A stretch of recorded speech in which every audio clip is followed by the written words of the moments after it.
Nebraska Wesleyan University Sports Network, in association with LNK TV Education and the Iowa Intercollegiate Athletic Conference, presents Prairie Wolves football.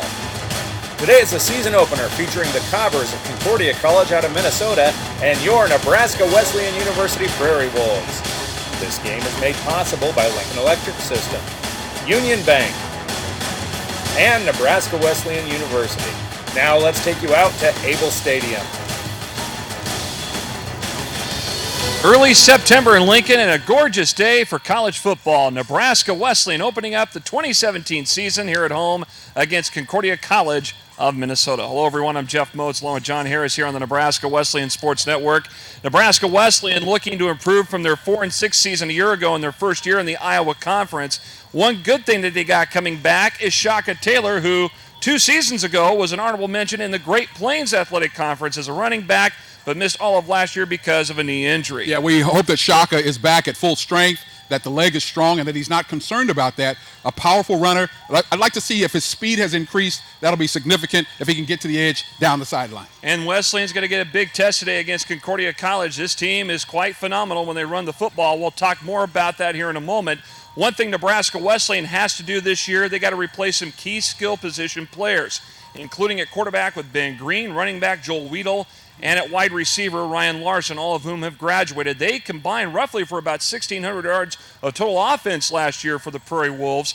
But you got to start off from scratch at quarterback with Jonathan Curdy, who had 1 game of experience a year ago. Well, he'll have some nerves early on, Jeff. It'll depend on what we can do to get him some running plays, use Shaka to get some rhythm, and then some opportunistic passes, maybe short passes initially to get him in rhythm. Again, Mr. Everything, Joe Weedle's gone. And so you have to replace him. Ben Green, the experience is gone. Larson, all those guys are gone. And so Wesleyan will have to establish some rhythm and get that ball moving. Get a couple of first downs. Curdy will get comfortable.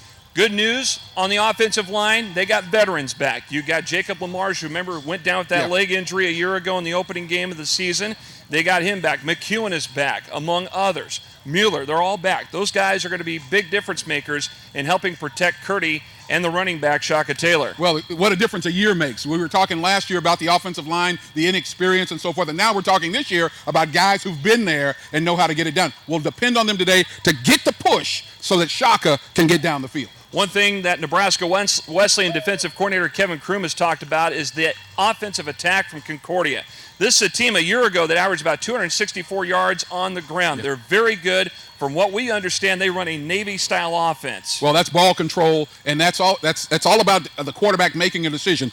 And the linebackers for Wesleyan maintaining the edge. The defensive line will have to hold so that they can read that option. Fullback is very important in this offense, and he gets a lot of yards with that belly play on that option. The one thing that the defense wants to do for Concordia, they want to pursue and go after Curdy, among other things. Again, Curdy is in his second game overall at Nebraska Wesleyan. They look for his inexperience to become a factor, and they're going to look to shut him down right away. Well, if he makes a mistake early on, he has to be able to bounce back. Resilience will be the key for Curdy today. Again, but it's all about rhythm. Use that running game to establish the opportunistic passing, maybe a little play action, and then he might hit it downfield. Understand he has a good arm. Listen, he'll have to use it today against a tough Concordia defense. Well, we'll talk more about the key players for Concordia in just a moment. We mentioned Curdy at quarterback, Shaka Taylor at running back. How about on the defensive side of the ball for Nebraska Wesleyan? The rush end, Tyler Sorensen. Boy, he had a big year in 2016. In fact, he had that 85-yard recovery for a touchdown in that one big game that they had a year ago against Loras College. I'll tell you what, he was rumbling, bumbling, and stumbling. He's still tired right now. I'll tell you from that run. He's probably tired right now. But you know what? He and his compatriots will have to hold that line because that Navy-style offense wants to get to the edge. Again, they're going to have to maintain in the middle because, again, the fullbacks are key there. And so they're going to have to hold the line, let the linebackers run, and the linebackers have to make tackles today. You look at the other side of the football for Concordia College. You got a great quarterback in Herzog. He's going to be a guy to watch out for today. How about Johnson at running back? Chad Johnson. These are guys who are conference selections up in the Minnesota Conference. How about Alex Berg on defense, a middle linebacker? He's going to be a guy that's going to be keying in on that backfield for Nebraska Wesleyan. Well, you better believe it. That defense, Jeff, last year was plus 16 in the turnover margin, and Wesleyan was minus 3. So, again, turnovers are big. Berg is a big part of that, running up and down that sideline from lateral movement, looking to make those turnovers, and they look to make turnovers, and those turnovers, as you well know, make all the difference in a ball game. So we'll see how things go today. Can Nebraska Wesleyan stop the run from Concordia College We'll find out here in just a few moments. Stick around for the kickoff. The Cobbers of Concordia College of Minnesota against the Prairie Wolves of Nebraska Wesleyan. It's next on the Nebraska Wesleyan Sports Network. I go down there at least once a week. When you're out to make a difference in the world, begin by exploring what inspires you at Nebraska Wesleyan University. The bridge between you and meaningful, unforgettable experiences. Designed from personal attention to internships to translate into success in your career and life. A place of powerful learning designed to explore you, discover you, propel you. Nebraska Wesleyan University. NWU.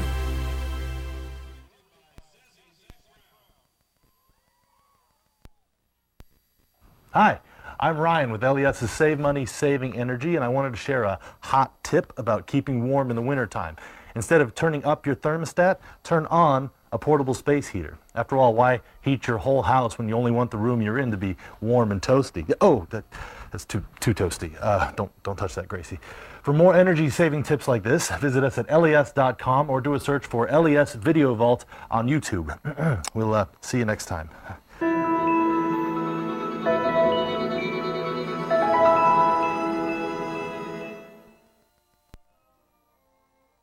Oh, hi there. Sorry, couldn't see you at first. I'm Ryan with LES's Save Money, Saving Energy, and it's first Filter Friday, so I'm just checking my furnace filter here. Looks like it's about time for a clean one, which I just happen to have right here. You know, a small investment today can really reduce your heating costs and improve your efficiency. You can really see the savings. Yeah? For more tips like this, visit us at les.com or do a search for LES Video Vault on YouTube. We will see you next time.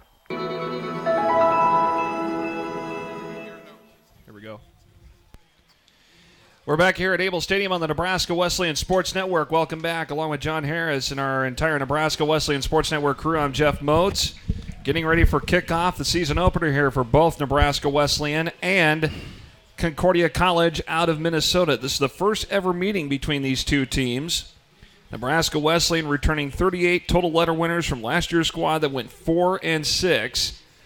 And the Cobbers posting back-to-back 7-3 seasons. They've gone 38-12 over the last 5 years. They got 5 starters back on offense, 7 on defense from last year's team that finished third in the Minnesota Intercollegiate Athletic Conference.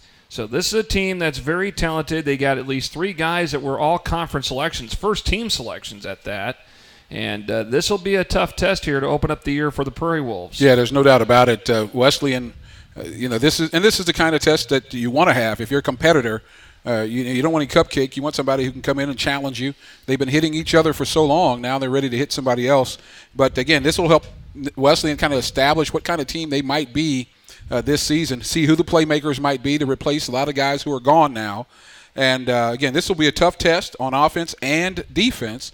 And the Wesleyan offense will really have to keep the ball in control to keep it away from that Navy-style Cobber offense. So the Prairie Wolves, let's see who they're going to receive, it looks like. Yeah, they want the ball. They want to get that offense going. It's experienced guys on the offensive side, experienced quarterback, experienced running backs, and those fullbacks are important in that offense. And so early on, we'll see if Wesleyan is reading well on that option. You don't want to call it an option, but that's exactly what it is, because the quarterback has all kinds of options to keep it himself, to give it to the fullback on the belly, to go down. The defensive end will have to be key to read that end and maintain leverage. And you got to watch the outside. Boy, I'll tell you what, if they can get on that option and get to the outside, it'll be trouble. Well, last week, Nebraska Wesleyan and Concordia University here in Nebraska, they scrimmaged each other, and there you see the comparisons of the stats last year. You see Concordia and Nebraska Wesleyan, 291 points versus the 265 posted by the Prairie Wolves. Well, Wesleyan had more first downs in comparison to Concordia, and then rush yards, boy, quite a difference there, and then pass completion, a little bit of an edge toward Wesleyan, but of course, with Concordia, when you got an all-ground attack, I mean, you're not going to be throwing the ball a whole lot around the yard either. Yeah, you want it. The run's going to set up the pass, and that's exactly how it works. So we'll get things underway. Jackson Hines will kick to open up this 2017 campaign for Nebraska Wesleyan. The Prairie Wolves against the Cobbers of Concordia College. And here we go. The high-end over-end kick. And it will be picked up at about the 5-yard line here for Concordia College. And quickly working out to the far edge and ran out of bounds short of about the 30-yard line on the return was Adam Granville. Or check that. That was Montoni that took it to the edge, and Jason Montoni was the guy that had the return there for Concordia. So the ball will be at the 29-yard line, and that's where the Cobbers will begin the season opening drive. So we're going to see here, Tyler Sorensen and company as they deal with this vaunted Concordia Cobber offense. Again, that Navy-style offense, two-back set. And Herzog fakes the handoff, lost the football, fumble on the play, and Nebraska Wesleyan gets it back, and the defense comes through, and they get the football back. What a recovery that was, and guess who? Dakota Buss, the pride of Beatrice. Tremendous job again. That's the read right there. And Herzog fakes the handoff, lost the football, fumble on the play, and Nebraska Wesleyan gets it. Tremendous job of reading. That's exactly what he needed to do off the edge there. So Dakota, see if that was Bricker who caused it. Buss who picked it up. Eli Bricker got there at the point of attack on that handoff. And now Nebraska Wesleyan will get their first crack on offense in reasonably good field positioning. Let's see if you go up top early here. After a turnover, that's usually what happens. And they'll work out of the I formation, and Shaka Taylor gets the pitch around right side. And he's going to be tripped up on the play and stopped inside the 25-yard line. And the tackle made by Noah Taylor, the rover for Concordia.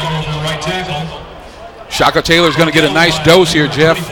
He's going to be the guy in the whirlpool tonight because with a young quarterback, they're going to be very dependent on him to run and to run well. That offensive line, again, experienced this year, will have to do yeoman work. But again, ball control as well. You have a short field, prime real estate. Great opportunity for Wesleyan. So they'll spread it out here as Curdy gets the snap. Pass over here in the flat around the 20-yard line. Reception made over here on the near side of the field. And a pickup that time for Nebraska Wesleyan. That was Jackson Hines, the slot, who came in. He's the kicker and place kicker. And he also plays the slot position on occasion. 5'9", 190-pound junior out of Scotts Bluff. Now, Curdy is, not of the stature of Ben Green, but he's a leader. There's no doubt about that. I mean, he has command here early on. He's getting everybody where they're supposed to be. Watch off the edge here, top left. They're going to spread it out here as Curdy will send Hines in motion out of the slot. Now Curdy going to throw a ball tipped up in the air, and it's going to be picked up, popped around, and intercepted. Wow. That's the problem with height, or the lack thereof right there. An interception picked up by Concordia.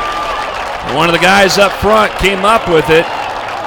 That happened to Jesse Buckholz, 6 foot, 300-pound junior nose guard. Watch this again. Great job of getting hands in the air. And again, plus, I think I said 16 earlier, is actually plus 19 in turnover margin for Concordia, and they get one there. Throwing back. Boy, hands in the air. Look at that. That's great defensive technique there.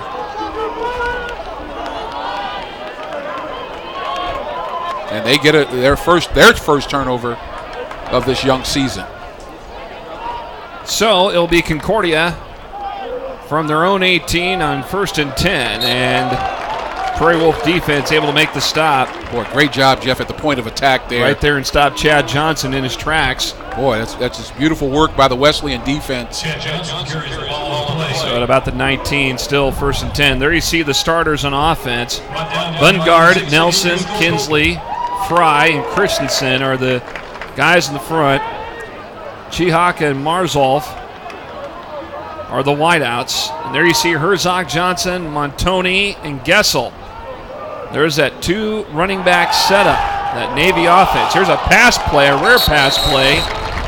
Here on 3rd and 10, that'll go incomplete. Yeah, that didn't look too good from Herzog. But again, that's not their bread and butter. Their bread and butter is on the ground. They run to pass.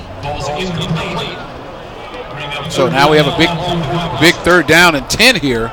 Wesleyan, if they can get this stop, can get the ball back.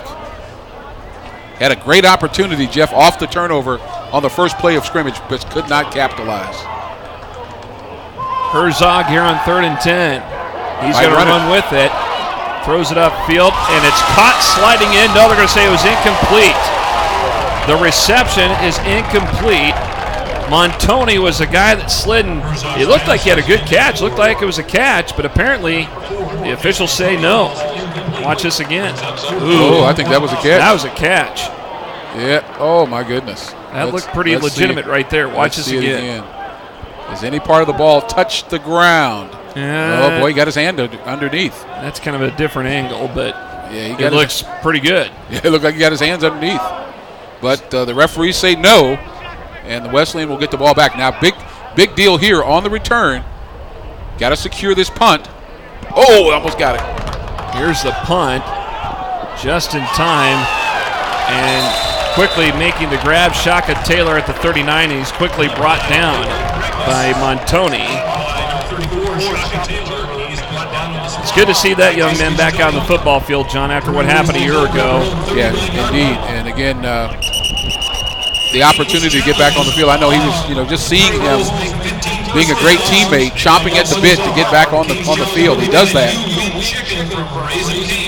Now, if you're wondering about head coach Brian Keller, he is in the booth today. He's up right next door to us. There you see the offensive line: Mueller, McEwen, Graham, LaMarche, and Kunzel. Conway, with that injury last year. You see Pelkey, Donner, Conway. Those are the receivers. Curdy, Taylor, and Tiemann is the fullback. Here is Taylor, around right side. Stiff arm all the way up past the 45, still on his feet. They're going to mark him short of the 50-yard line. They're going to put him at about the, let's see where they're going to put him, about 49. Is it enough for a first down? I think so, yes. Well, I tell you what, he's running well, and he's running with power. Look at this here. He takes the lick here coming up. It will not be denied. Well, that's about 5 players that have to take Shaka Taylor to the ground. He's trying to get the fans going here. He's happy to be back on this field, folks. Junior out of Norfolk, out of Lutheran High Northeast. From their own 49, 1st and 10. Curdy out of the gun. Pump fakes over the middle, sliding in. You make the catch. No, incomplete. Boy, he had it and got away from him.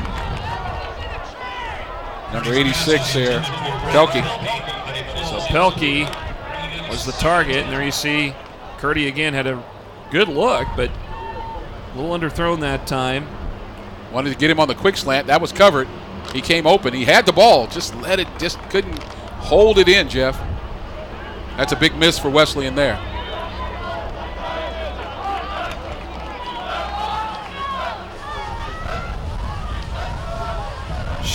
Taylor in motion. Lined up out of the backfield, went out as a receiver, makes the catch. His forward progress will take him across the 50 to the Concordia 49. Boy, that's such a dangerous play. You send your running back out in the flat, and if the defense recognizes it early enough, they jump that route, and they're off to the races. But he threw a little bit behind him, not out in front. Makes a great catch, makes a good catch, and then immediately tackled. So 3rd down here and long for Wesleyan. Curdy doesn't look too rattled even after the turnover. They have to shake it off. Pelkey split here on the right, 2 others on the left at the top. One of them is Darner. Here's Curdy out of the gun. Pressure's on, screen toss, Taylor gets it. Dodging tackles, lunging ahead, gets to about the 47, and that's it. Yeah, I was thinking as I was looking out there, this would be a great time for a screen. And, of course, they throw it, but good job of recovery by the Cobber defense. So 4th down here for the Prairie Wolves, and Jackson Hines out there to punt. Well, these kind of punts across midfield, you want to just get it high in the air, let your men cover, try to pin the team back as close to the goal line as possible. Here's the punt. Nice spiraling kick. Waved as a fair catch at the 5-yard line. Oh, that's a bad decision. They tell you, do not catch the ball inside the 5, inside the 10 if you can. Let it go into the end zone. He was right there. A lot of Wesleyan players there. But what you do is you run up with the decoy because it's tough for the defense, the team running down to catch the ball, catch sight of the ball. But he catches it and put them in a tough position. They got to go 95 yards. Aaron Arndt was the guy that waved for the fair catch. There you see the defensive line. Sorensen, Shook, Stolpe, among others. It's already the third possession of this first quarter. Herzog under center. And a handoff given to the tailback that time. And nothing doing there as Dane Ringquist was the guy that got the carry. He was the fullback in place of Johnson and took a loss of yards. Watch this again. Yeah, they're doing a tremendous job there at the point of attack. Austin Shook among those over there as he flexed the muscles. So he's got plenty of them, boy, I tell you. Ringquist thrown back down for a loss, back behind the 5 with the 4. Good signs here early for Wesleyan. 9:50 here in this first quarter. There you see Shook. Wesleyan showing blitz. Trouble here as Herzog running into that defense, and they limit his forward progress. Van Loo over there, Bricker over there too for the Wolves. And again, these guys have experience. I mean, they've been here quite some time. Bricker's a senior, and they know what they want to do on defense. And these guys, they're just running free right now, playing loose, just reading their keys and just challenging this offense right at the point of attack. And boy, I'll tell you what, if they could get a little bit closer, they get it into the end zone, get a safety, get 2 points. There you see the linebacking core: Beard, Bricker, Van Loo. All experienced players for Wesleyan. And there you see the secondary: Boggs, Huvendick, Buss, and Granville. Pressure in the backfield, and the pass is going to be complete, I believe. And it's going to be short of the first down reception made by Cragness at the 13-yard line, short of the first down, and Concordia will punt. Just not enough for the first down from Cragness, and now Wesleyan will get their third possession here early. So back and forth here. Chris Clausen into punt. Turnovers on each side. Here's the boot. This one is a short kick. And it's lost, fumble. And Taylor gets it at about the 44-yard line. It was bobbled up. That was trouble. Granville was the guy that had the ball touch his hand, and then Shaka Taylor did the best he could to run after that ball and recover it. There you see it. Boy, that's a great play by Shaka Taylor. Granville just trying to block his man. Ball went right into his belly. That would have been huge for Concordia. Work out of that I formation. Team in the fullback. Here's the pitch to Taylor, the running back. Spins out of a tackle, loss of football, and a fumble recovery.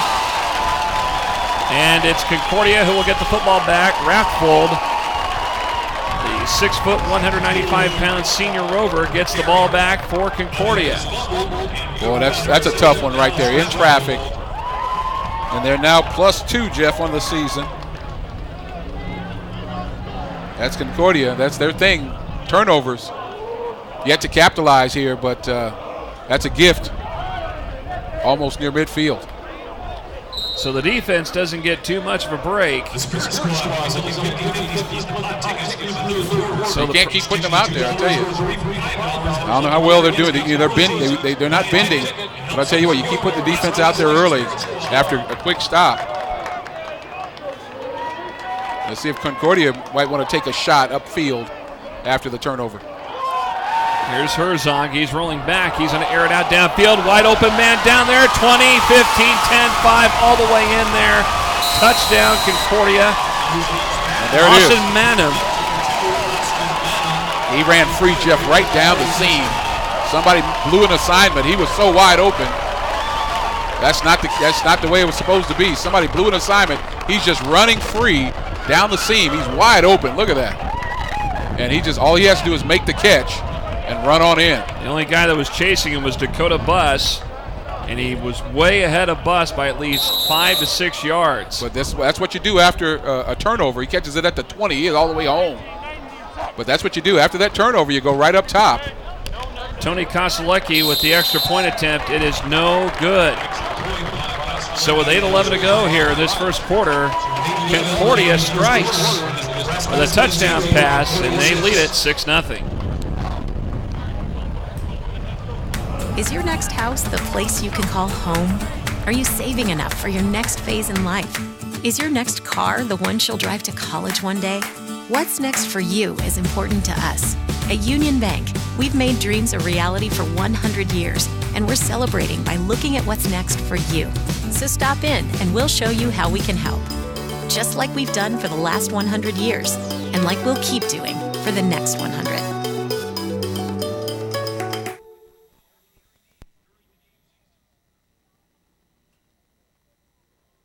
Crowd out here today for this season opener here at Able Stadium. Shaka Taylor back to return for Nebraska Wesleyan, along with Brant Barth. Shaka, you have to have a short memory when you play sports. You got to let things go and move on to the next play. Yep, that touchdown pass, as you mentioned, somebody perhaps blew an assignment in coverage. No doubt about it. He was just running free. But they capitalize on the fumble recovery and they get the touchdown pass, but the point after fails, 6-0 Concordia. And picking it up and running the ball back up here is Garris Carr. Carr will actually pick it up and take it back for a short return, and Nebraska Wesleyan will begin at their own 29-yard line. So two turnovers for Wesleyan, an interception and a fumble here early. Had a great opportunity on that first Concordia turnover in short real estate, just could not get it done. Curdy back out there. Taylor's with him in the backfield. They'll spread it out, 2 receivers each side. And Taylor trying to get it behind a block, eluding tackles, but they quickly stop him. He gets about 3 yards up to the 32-yard line. 2 years ago was an honorable mention all GPAC pick for Nebraska Wesleyan. Suffered the knee injury right before the season started a year ago.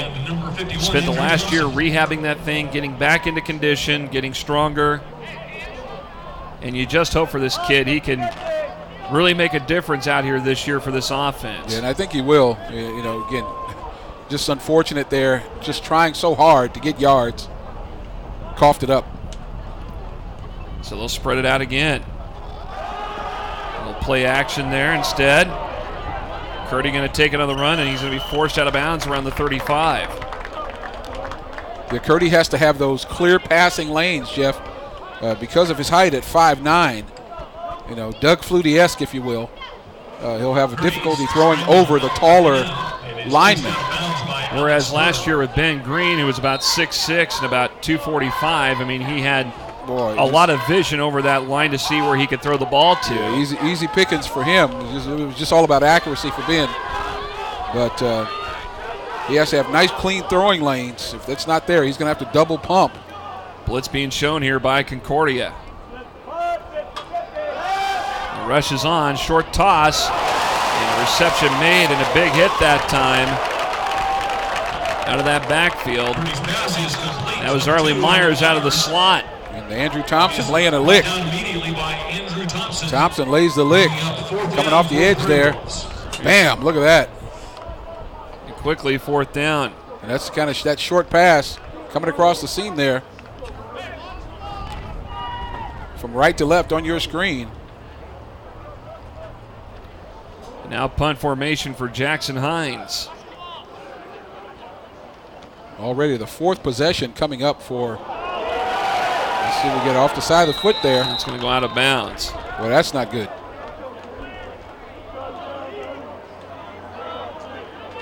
You know, it's interesting with punting. A lot of people don't realize it. I mean, it's almost an art form. Oh, indeed it is. You have to be very accurate. If you want to put, let's say they tell you to put the ball, try to put the ball downfield toward a corner to one of the return men. I mean, you got to be able to do it.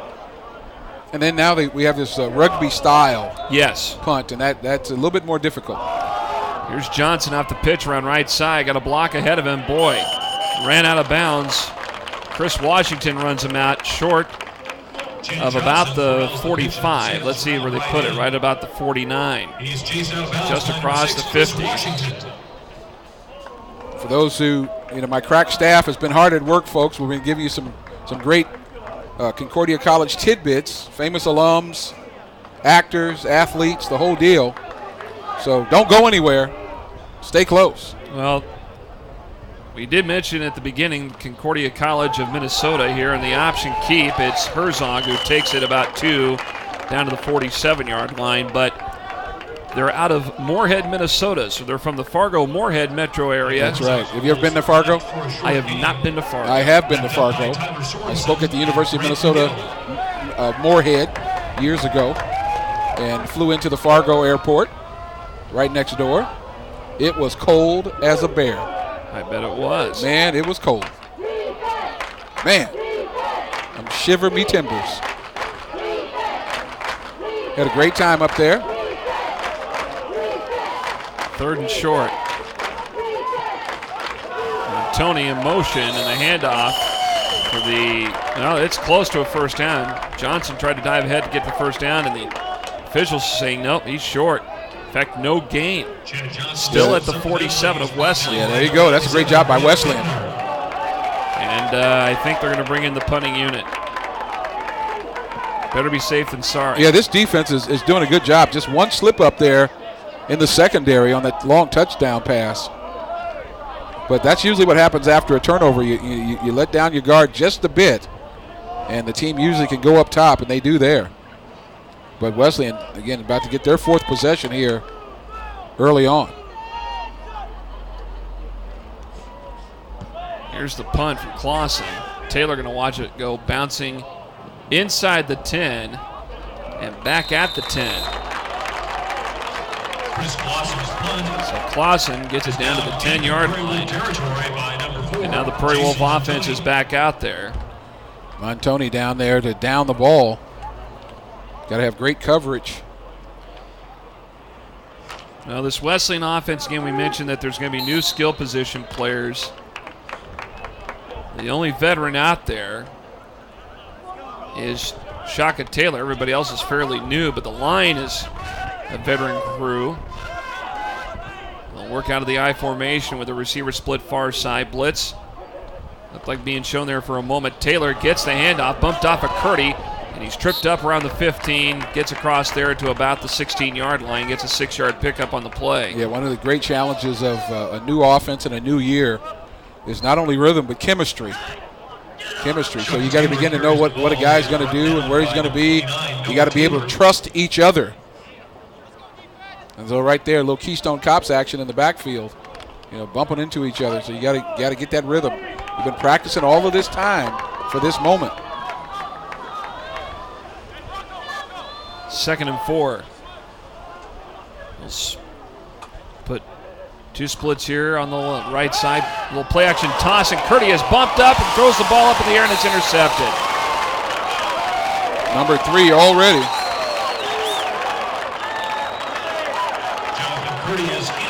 And again, that's their thing. Concordia, turnovers. That's 3 already in this first half. Let's say in the first quarter.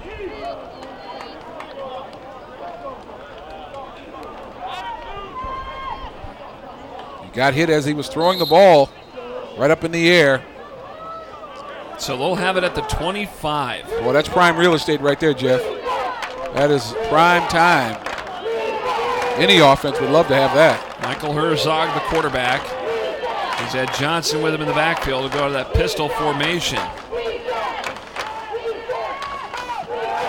Herzog again.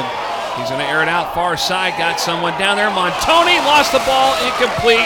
And Chris Washington, with good coverage downfield, for Nebraska Wesleyan. Washington, the senior out of Round Lake, Illinois. He's a transfer from North Park University, coming up big that time. Boy, did he come up big. That's a touchdown. And he gets his hand in there at the last moment. And that's sometimes what they teach. You know, you try to see if he can get that hand in there just before they secure the catch. That's a big play. 2nd and 10. Montoni in motion. Here's a pitch to Johnson. Working the edge around the right side. 10-5. He's in there. Touchdown. Boy, that's a student body right. My now goodness. A flag comes out. Penalty flags come out. Let's hold it. See if we have laundry on the edge here, and that's where you might see it on the offense. But we do have a malfeasance alert. There is a penalty flag on the field. Concordia coach is concerned that it might be against them. Let's see. Here's John Hodges. They're going to pick it up. Foul on the play. There's no foul on the play. Result of the play, touchdown. That's the second touchdown, Jeff, off a turnover. 25-yard run around right side. And it's Johnson that takes it in. Sorry, he was not headed as he got around the edge. So that philosopher and theologian, Mike Tyson, said everybody's got a plan until you get punched in the mouth. Well, Wesleyan's been punched in the mouth. A couple of times already. And now it's time to try to get this thing figured out.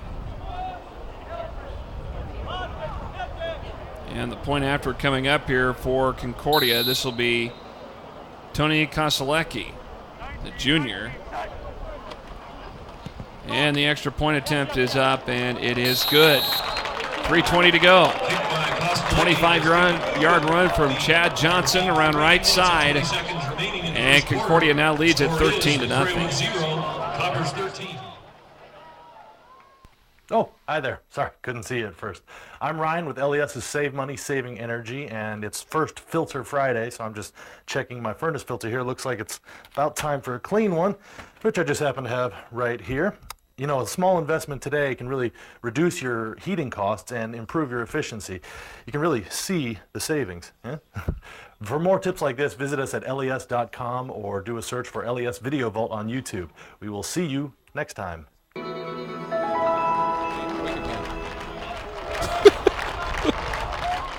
Take a look at this again here on the replay. And let's see what they thought the penalty might have been. I don't know if there was any penalty. They waved it off. Yeah, I don't know where there would have been a penalty except for the cut on Washington, the cut block. But, yeah, he's around right edge, Jeff, down the sideline. The guy right there with free admission today. Hey, why not? Right over by the Concordia Cobber flag. And we'll explain what a cobber is here in a moment. Stay tuned. Here's Carr, 20 to the 25, and he's wrapped around and thrown down by the shoulder pad at about the 28-yard line. So your crack staff did all their research before this one today. Oh, no doubt about it. No doubt about it. And we were trying to find out the origin of the name Cobber for Concordia College. Now there's two stories, Jeff, two stories. Let me give you the first one and we'll get to the second one. The first story is that when they, 100 years ago or so, this team used to get teased for all the corn they had in that area, quite like the corn huskers. And so they call them the Cobbers. They call them corny. Their mascot is the Colonel. Shaka Taylor gets the carry, and he's going to be forced back. He probably got about a yard. So they took the ridicule as a badge of honor and said, oh, if you're going to call us corny, you're going to call us corn heads or colonels. They took it and said, hey, let's embrace that. And so they said, okay, we'll be the Cobbers. And so that's where the Cobbers come from. And I'm just going to just let it all out. Cobbers is from the Yiddish Hebrew word for friend or good companion. So I told a few Concordia fans that, and they said, oh, we like that. They said, we didn't know that. I said, okay. And I was amazed even what Cobber meant in Hebrew. Yep, the Yiddish word is friend, good companion. There's Carr with the carry, takes it up to the 31-yard line where he stopped. And so their mascot, though I don't see the Colonel. It's Colonel Cobb, isn't it? Yep, Colonel Cobb. Here's Carr. I told him, I said, listen, you guys can do something militaristic. Dress him up in one of those old laugh-in Arnie Johnson suits.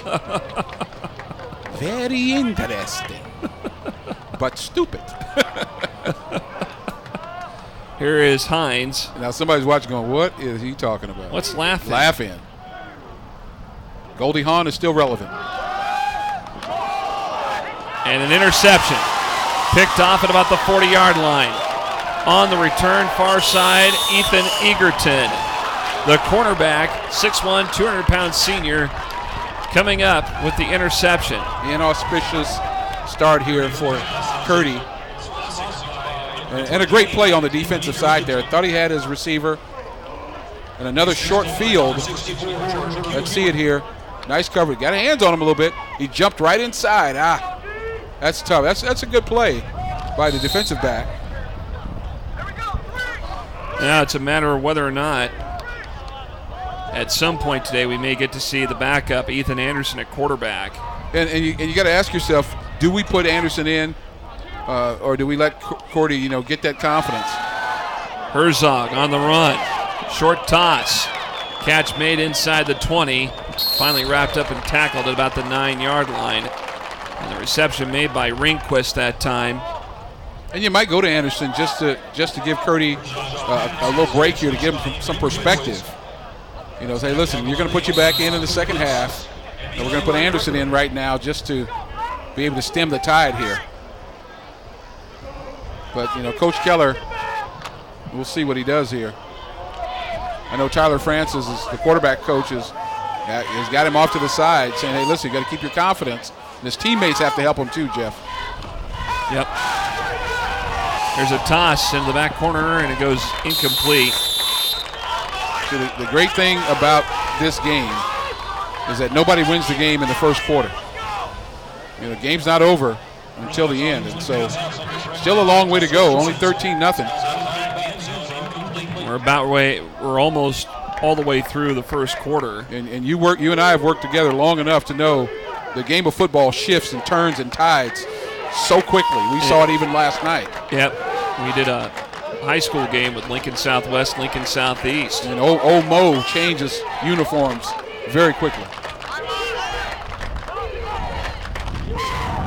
Here's Herzog, 2nd and goal. He's going to take it and dive ahead toward the 5-yard line. Got out of that grasp of Eli Bricker. Nice job of coverage by the Wesleyan secondary. He had nowhere to go, nowhere to run, and nowhere to hide. So just tried to get as much as he could north and south. So 3rd down and goal here. Wesleyan with a great opportunity to possibly just hold him to a field goal attempt.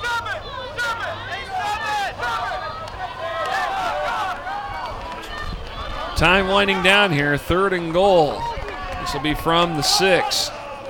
And Johnson gets the pitch. Got to run. And he found a crease and takes it in there for the touchdown. A 6-yard scoring run for Chad Johnson. Yeah, it was too easy. Balance left, pitch left. Wesleyan just could not respond, and boy, down 20-0 here. Just outmanned here. Nobody can get off the block. Johnson gets his 2nd touchdown of the day. And we're at 19-0 with the point after coming up. Chicago Bears emblem there on the side of the helmet, the C. Here's the extra point attempt, and it goes wide right, no good. Thought there was a little offsides there. They don't call it on Wesleyan. So Koselecki, who's gone 1 for 3 today on point afters, but the Cobbers, they still lead it 19-0 over the Prairie Wolves. When you're out to make a difference in the world, begin by exploring what inspires you at Nebraska Wesleyan University. The bridge between you and meaningful, unforgettable experiences. Designed from personal attention to internships to translate into success in your career and life. A place of powerful learning designed to explore you, discover you, propel you. Nebraska Wesleyan University. NWU.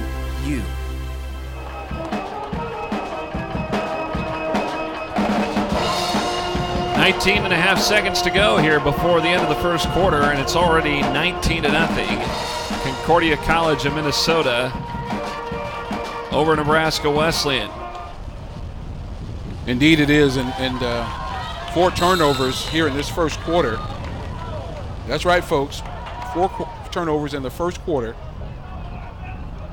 And the opportunity to make good on those turnovers on 2 occasions has extended this lead. So Wesleyan once again gets a possession. They'll have to get something going on offense. And Taylor will get it at the 6.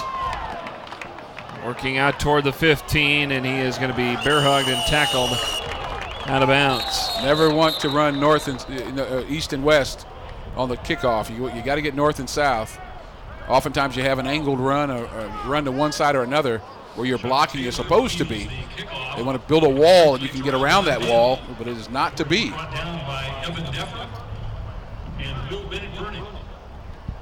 We got an injured Cobber on the field. Trying to get a number on that. Well, there's a 5 in it, whatever it is. Let's see who that might be. It's like 35. Yep, there he is. Anthony Hale, junior out of Chandler, Arizona, getting helped off the field. Well, today we mentioned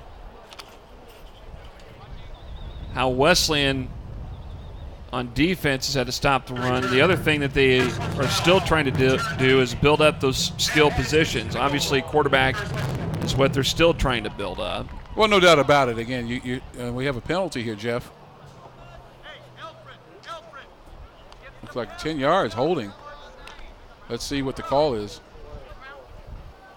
See if our truck can tell us. It's going to put it back all the way at the 9-yard line. Wow. Well, that's 10 yards, so it had to be a holding or block in the back or something. So with 13 seconds remaining, Curdy back out there as the quarterback. And he'll hand it off to Shaka Taylor.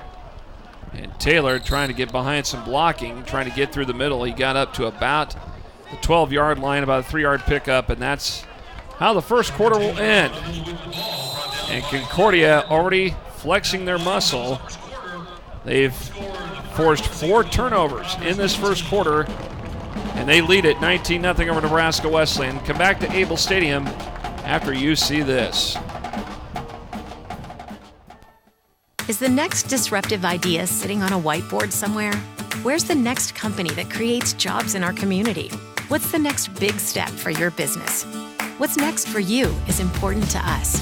At Union Bank, we've helped businesses start up and thrive for 100 years, and we're celebrating by looking for what comes next.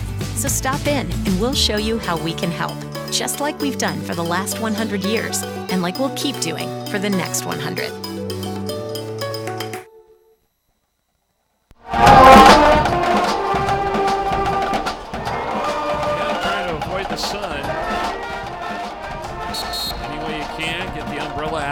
No rain in the forecast, but you can use saw it to protect the sun. Night. Yeah, we had a little of that drizzle last night.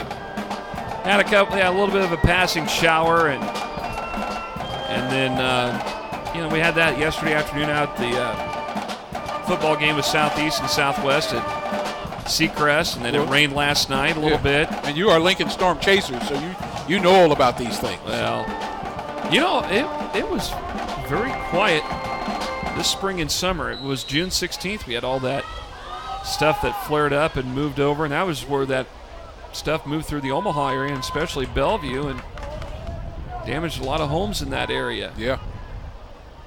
So we begin the second quarter. Short screen toss. Taylor makes a catch. It's going to be inside the 10-yard line, and a stop made by Aaron Arndt.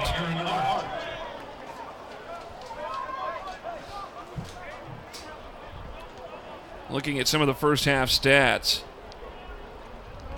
Well, 122 total yards of offense for Concordia versus 44 for Wesleyan. Yeah, 4 turnovers will do that to you. That's a big difference. And indeed it is.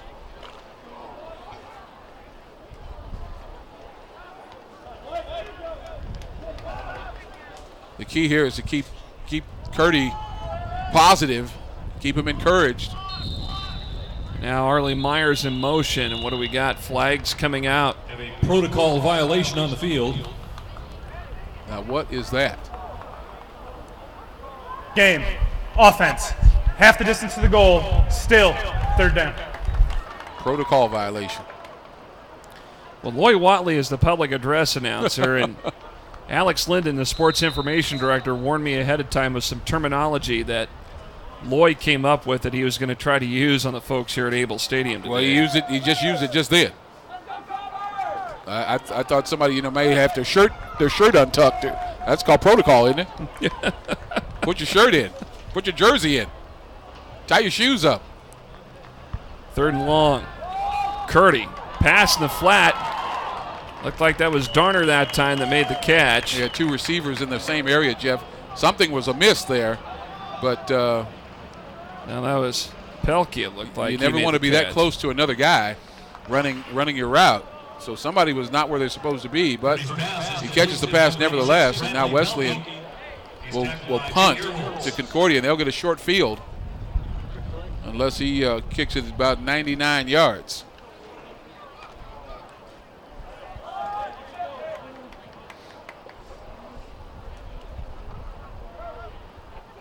How about 98?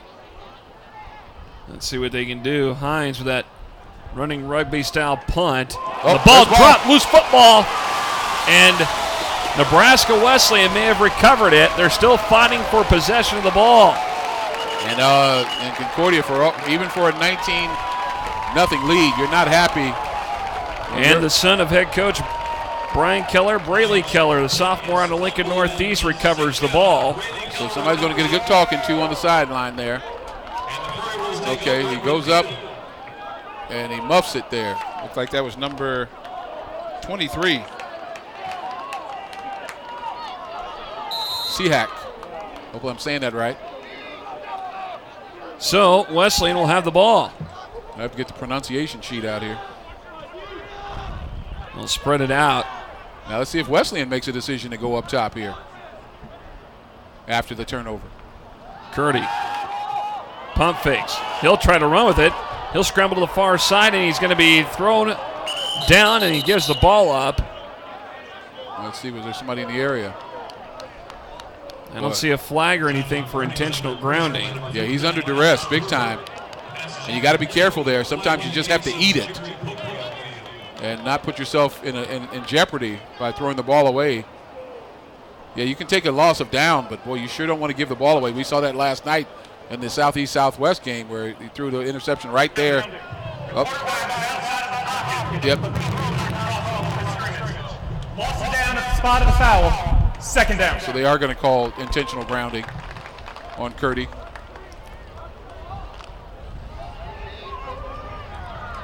He was under a lot of trouble there, folks. So now we'll go back about 10 yards. This is back behind the 40 at the 39. 2 receivers each side. Curdy gets the snap. Taylor gets the carry around right side. He goes. And he tries to get to that line of scrimmage, but he's going to be short by about a yard. Nice tough running by Shaka Taylor. Great job by the offensive line to move Concordia back. But now another big 3rd down. Shaka Taylor rumbles around right in. 3rd down and I-80 here. That's about as far he has to go for the 1st down. Going from south to north here at Able Stadium. Double receivers each side here on 3rd and 11. Got some time, got someone there, and the ball is dropped, incomplete. It was a perfect pass, but dropped by Bryce Darner. A little bit out, he had to stretch. He was on the stretch mode there. A nice strong throw from Curdy. Look at that. Had an opportunity there, stretched for it, hit the ground and got away from him. Good try, though. And I mean, that's about a 35-yard throw laterally or horizontally, rather. Or diagonally. Okay, let me get my Wait a minute, yeah, as I was saying. Yeah, diagonally. That's what it was. And that's a nice throw, just a little bit outside. Well, Jackson Hines has been out there quite a bit today. Nice look booming at that. punt. What a punt. And he did it again. Fair catch. He caught the ball inside the 5 again. Nick Wilson was the guy that signaled the fair catch for Concordia. So under 12 minutes to go. We're at 11:56 here in the first half. They may not care, but I tell you what, as a person who returned kicks back in the day, you never want to catch the ball inside, the 5-yard line.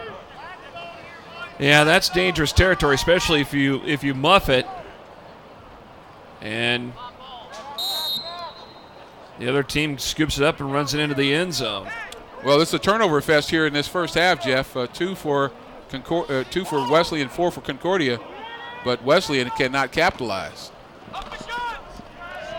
And the carry that time running through the middle was Ringquist, the fullback. 5'10", 210-pound senior for the Cobbers. I mean, you got some physical kids on this Concordia team. They're big, they're rugged. And you can tell they got some first-team conference selections. But then, at the same time, they've had some trouble adjusting and getting off to a good start. Yeah, they had some difficulties early on. I mean, their first play from scrimmage was a fumble. Zone read. And Ringquist. And Tyler Sorensen comes in and helps things out and looked like he was going to roll him up for a pin.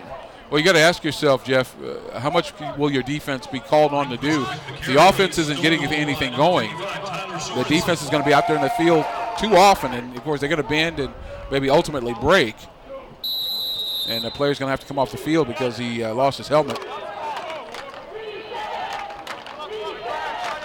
Unless they didn't see that. I think he may have had to come off. That's the rule in college, high school and college. If you lose your helmet, you have to come off the field. Here's Montoni. Works outside and gets up to about the 27-yard line toward the 28 and gets the first down. But it's the outside routes where they've had a lot of luck today running the football. We saw Chad Johnson earlier run that 32-yard sprint into the end zone around the right side. Yeah, it's so tough against this offense. You got to really be able to run laterally down the line of scrimmage. They want the edge, and they've gotten it here. Herzog, catch made, quick stop. Jacob Van Loo on the play, making the tackle. Blake Cragness, the backup quarterback, made the catch. Yeah, Cragness has been out there in other capacities. Watch this again. But he threw it just in the nick of time. Great job by Van Loo to make the stick.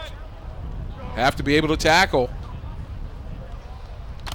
Van Loo, the junior out of Regis High School within the Denver area. Brighton, Colorado is where he's from. I applied to Regis years ago. Pretty good school out there. It looked like a lateral pass. It was a live ball, but it rolls out of bounds. Regis has had some good athletic accomplishments, or at least they get some good athletes out there. They did in the past. No doubt about it.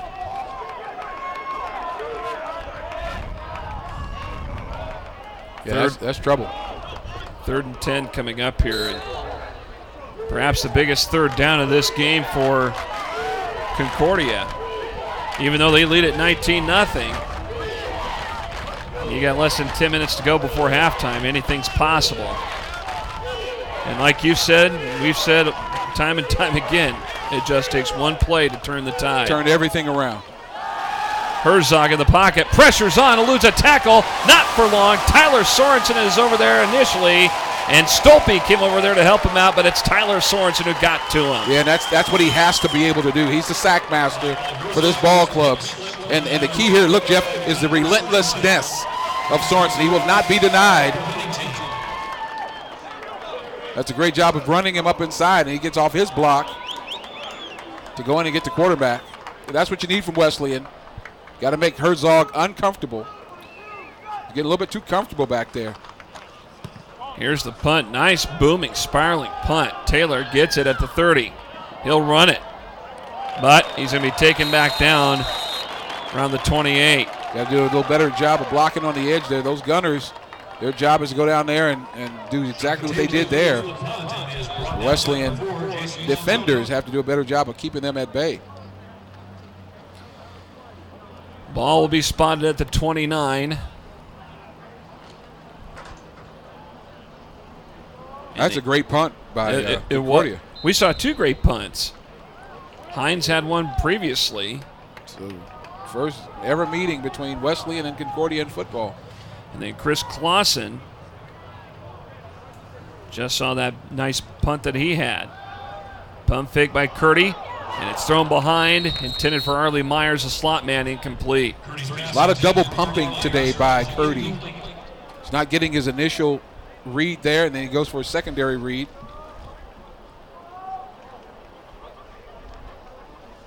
Again, this is his first full game that he's playing in this capacity as the man. He had to come in for a game last year where Ben Green, I believe, was injured. That's the only other experience he's had prior to today at the college level. 2nd and 10. Hand off Taylor around left tackle. Breaking through, gets the first down past the 40. Ran out of bounds. They'll mark him out at the 44. And that's what Shaka Taylor will give you. Thunder and lightning, little power. Look at that move there. Nice feet. Then he breaks out, gets to the second, now to third level. Has to be tackled from behind. Shaka's back. That's a great job. That's tough running there, folks. Tough running by Shaka Taylor. And that'll take some pressure, Jeff, off of Curdy if he can continue to do that. So 1st and 10. From the 44 here, Curdy. Pass in traffic, incomplete. Darner was his intended receiver, but again, all sorts of traffic over there for Concordia. Yeah, you want to be careful. That's the offensive coordinator's call. But if you're running the ball as effectively, that effectively as they did in that last play, hey, why not go back to it? Let's see if they can stop us again, maybe going to the other side. Get this run game established. And then throw Concordia off balance with a pass out wide, the slant, something across the middle in the seam. We'll spread it out here a little bit. Myers in motion. Jet sweep. Going out toward the edge. Myers fighting for any extra yards he can get. Took too long to develop. Got up to the 46, and that's it. Yeah, you gotta make up your mind. Am I running inside? Am I running outside? He's kind of running zigzag there and giving the Cobbers of Concordia College time to adjust.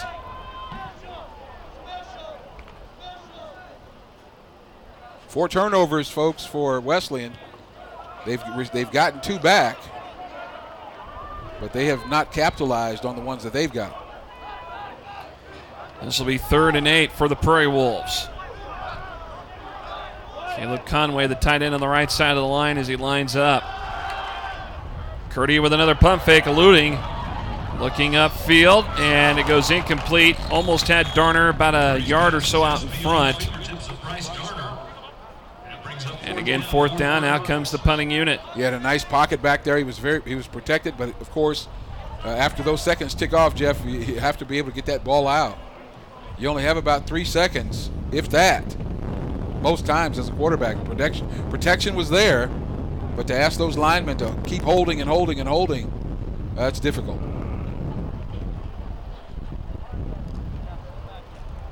And not holding as in penalty.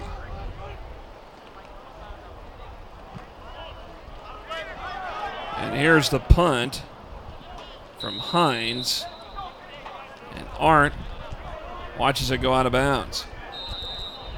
As Hines will trot off. Now we've seen Jackson Hines today. We've seen him line up as a slot on offense.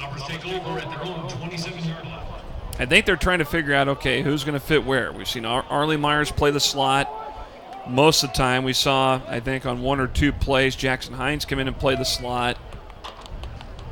But he's primarily their kicker and punter.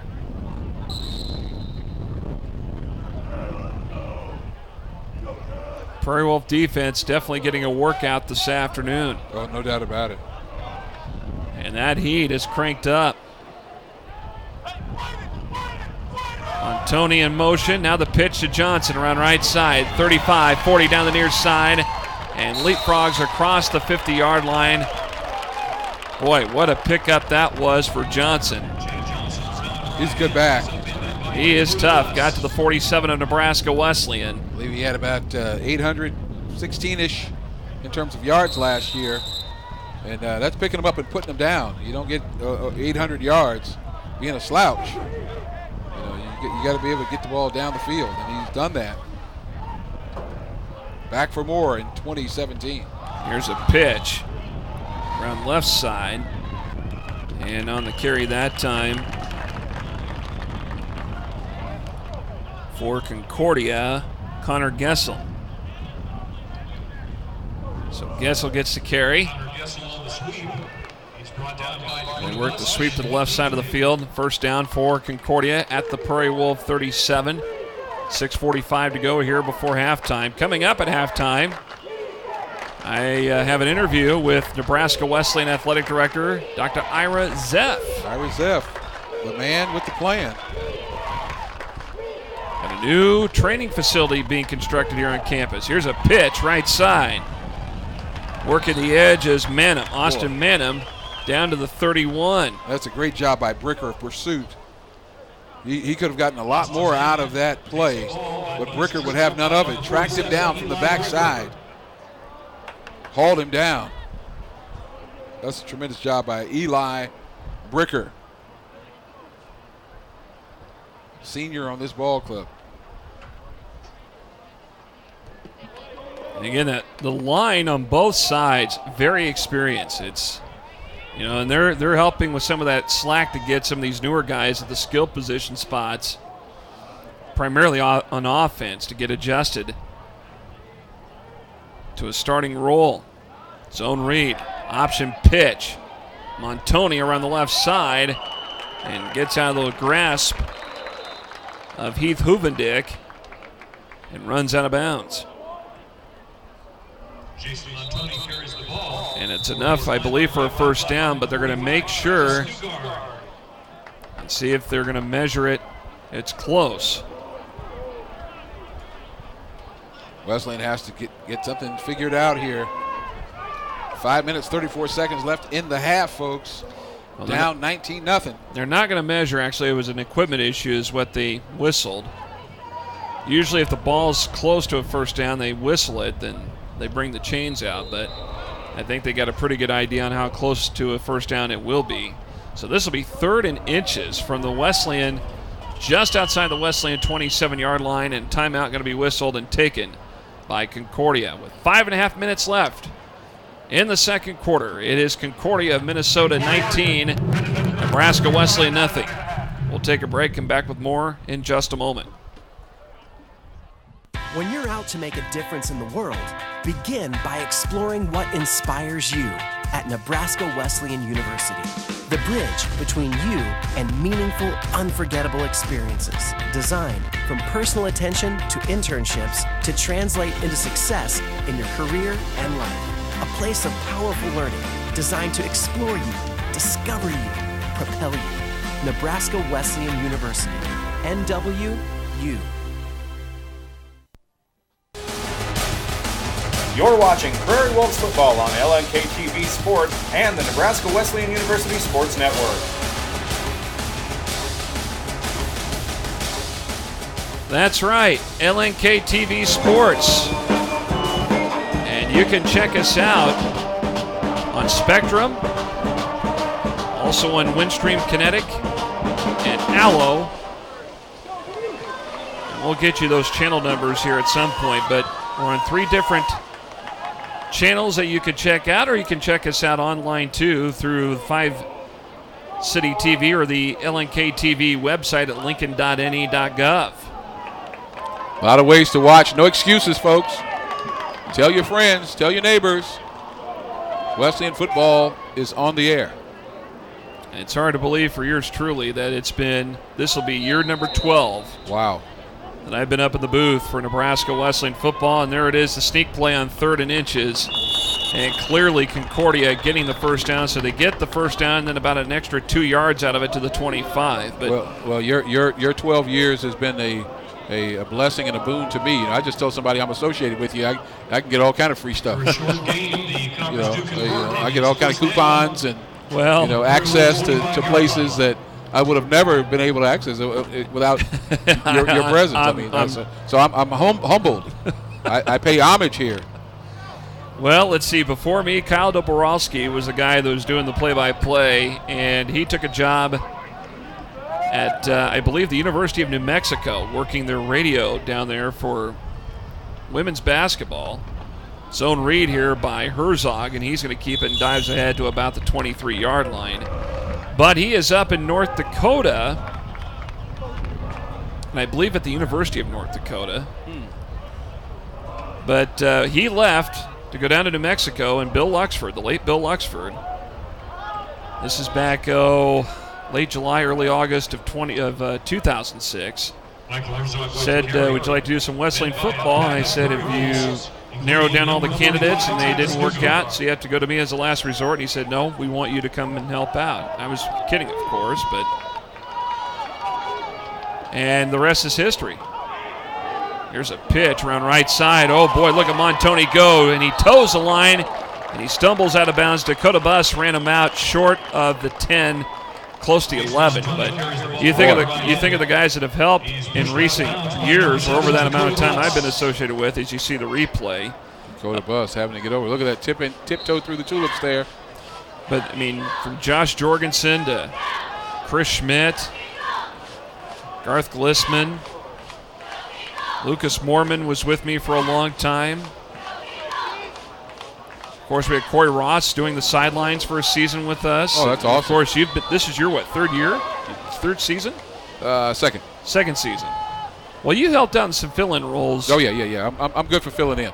But on a regular basis, this is your second full season as Herzog on the quarterback keep takes it down to the 5-yard line. But it's been enjoyable. We've seen a lot of great players here at Nebraska Wesleyan. And I worked at Wesleyan for a while, in service learning in the career services area for a while in a grant-funded program. Got to meet a lot of the professors, a lot of the students, a lot of folks in the community representing this institution back in the day, and had an enjoyable time. Now to be broadcasting these games is a great honor.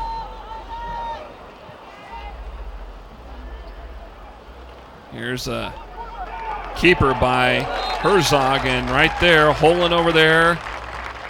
They helped make the tackle that time. Also convergence on the play from Grant Bednar.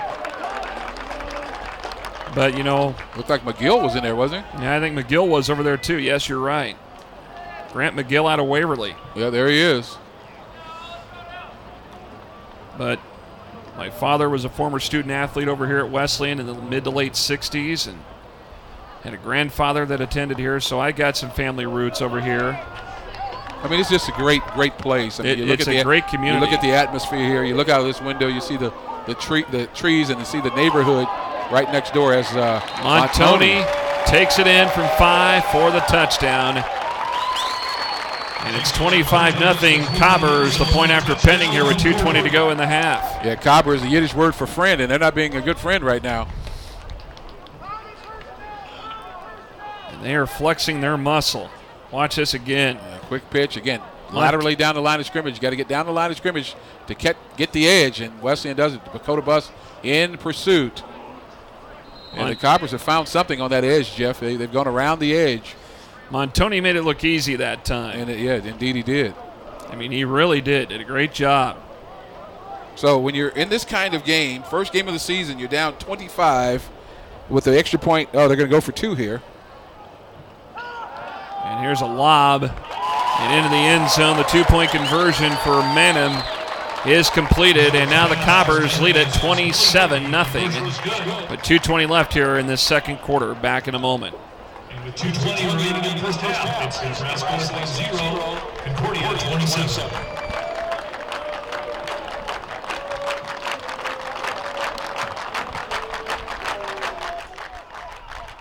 Oh, hi there. Sorry, couldn't see you at first. I'm Ryan with LES's Save Money, Saving Energy, and it's first filter Friday, so I'm just checking my furnace filter here. Looks like it's about time for a clean one, which I just happen to have right here. You know, a small investment today can really reduce your heating costs and improve your efficiency. You can really see the savings. For more tips like this, visit us at les.com or do a search for LES Video Vault on YouTube. We will see you next time.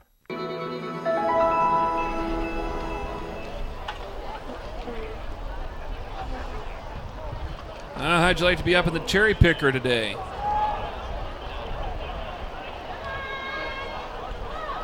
I'd love to have some cherries if you got some. I love cherries. Bing cherries. They are pretty good. Man, love them. Got to get down to farmer's market. By the way, that's still going on through mid-October downtown. I do believe so.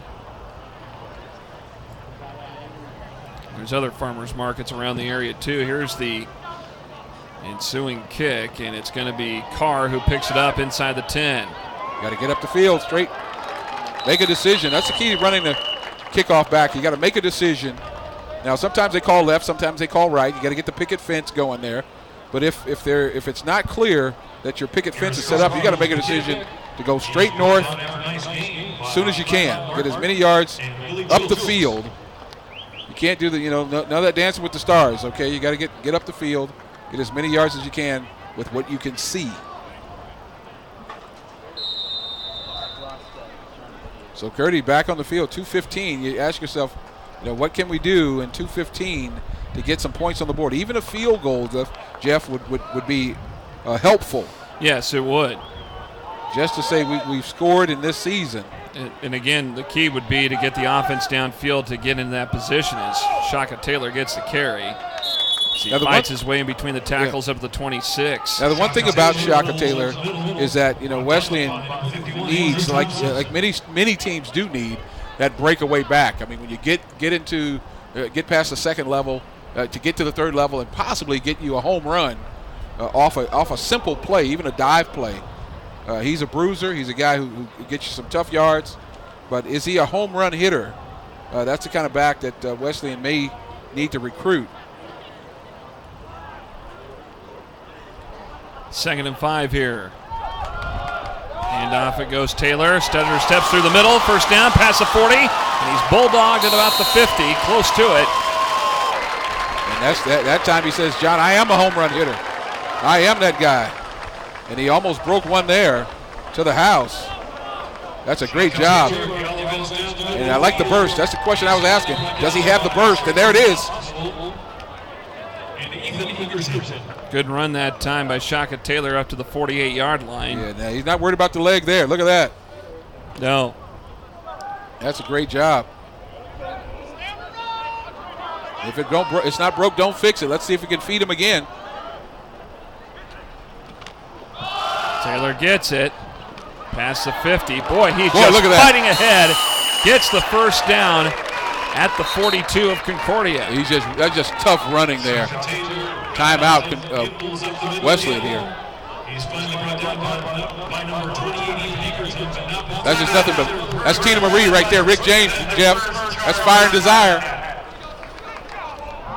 That was a great run there by Shaka Taylor. Oh, he has it. We know he has that. We know he has that tough bruising running style. And so the challenge is to complement that with some breakaway speed. Tyler Francis right there in the thick. He was the Wesleyan quarterback just a couple of years ago. Yeah, 2015. Didn't play too far from here in high school. Played at Northeast. He was a three-sport athlete at Northeast, football, basketball, and baseball. Played football, started out at Peru State. Right. And transferred back up here to Nebraska Wesleyan. And I'll tell you what, he threw the ball quite a bit. He was a good throwing quarterback.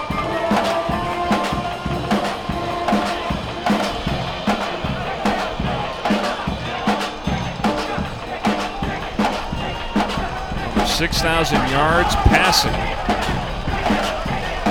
his career. Yeah, don't forget the 53 now. Yep, 6,053 to be exact.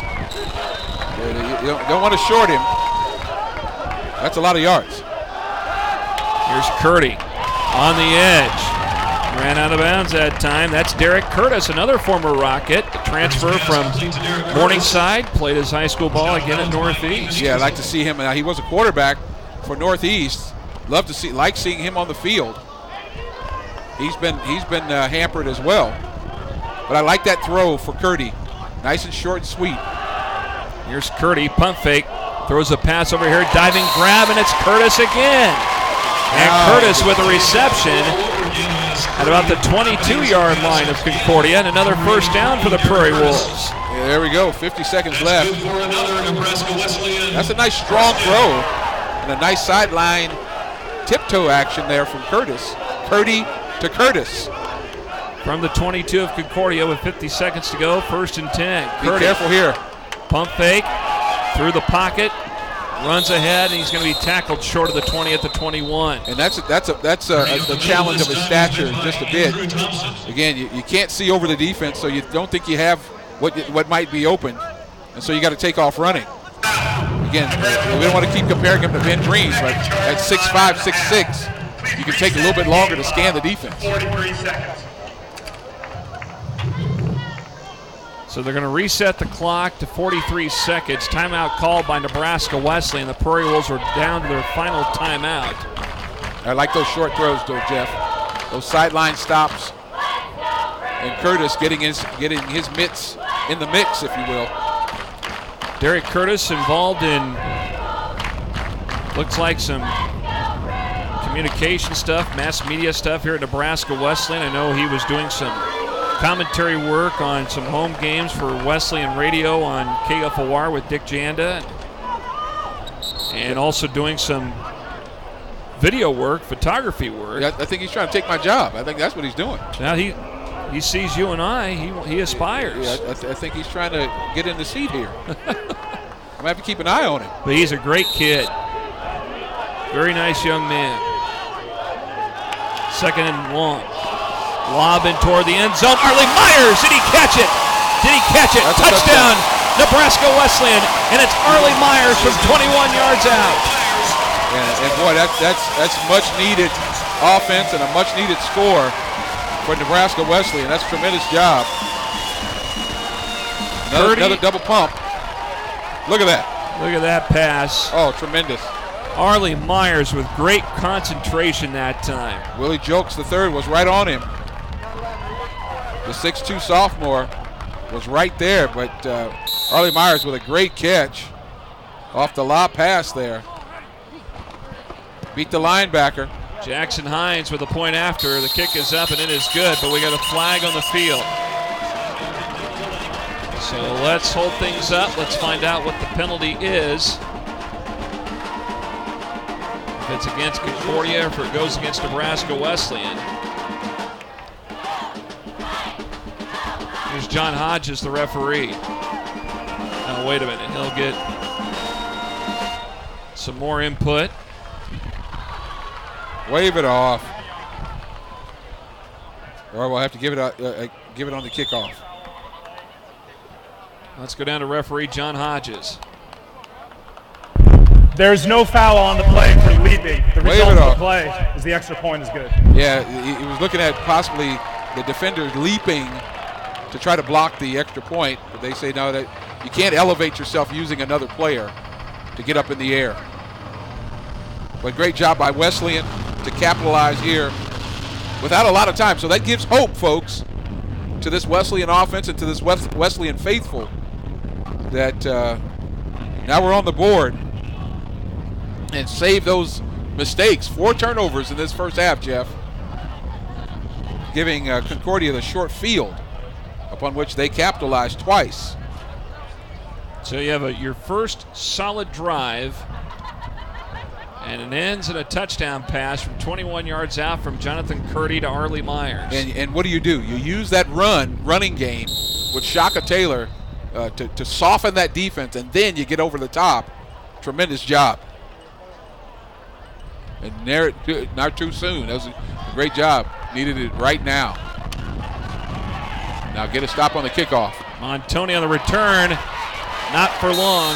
Trying to get out of a tackle, but he's tripped up by Micah Dexter, the sophomore out of Stewart, out of north central Nebraska.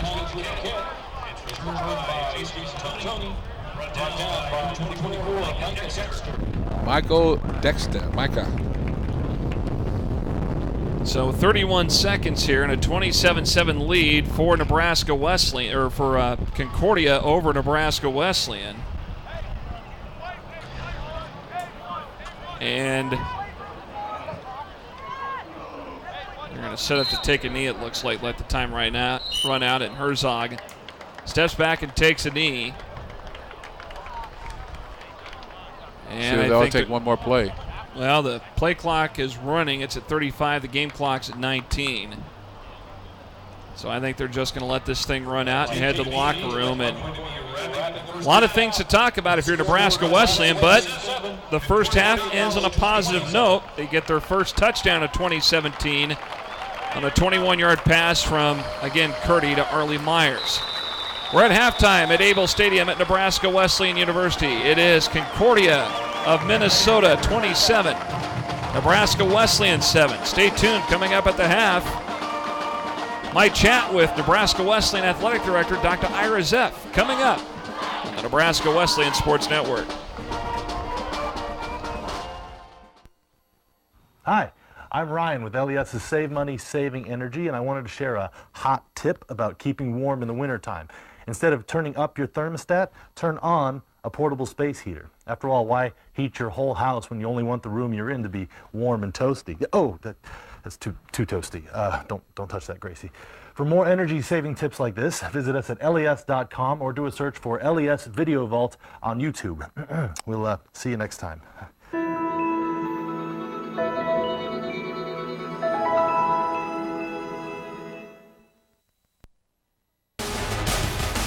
You're watching Prairie Wolves football on LNK TV Sport and the Nebraska Wesleyan University Sports Network.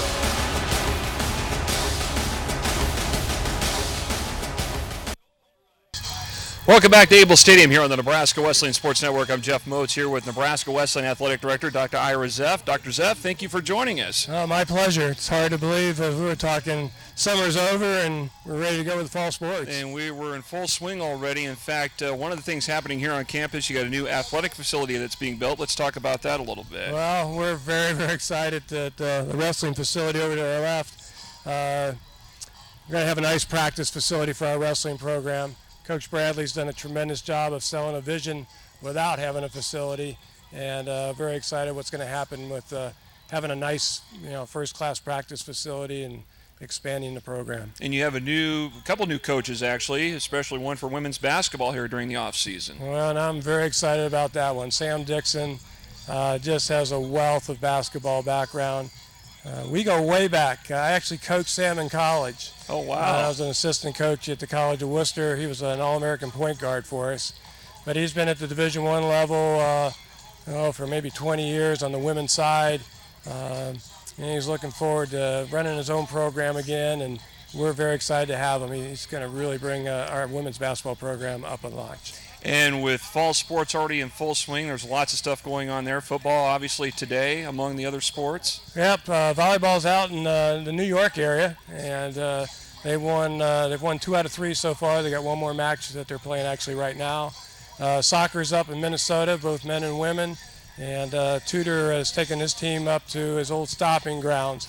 So he's playing his mentors, so we'll see how he favors there, but looking forward to it. It's a very exciting time for us as campus is in full spirit now. Well, we're glad to be back here for another year of Nebraska Wesleyan football, too. Dr. Ira Zeff, the athletic director here at Nebraska Wesleyan here on the Nebraska Wesleyan Sports Network. Back with more in just a moment. When you're out to make a difference in the world, begin by exploring what inspires you at Nebraska Wesleyan University.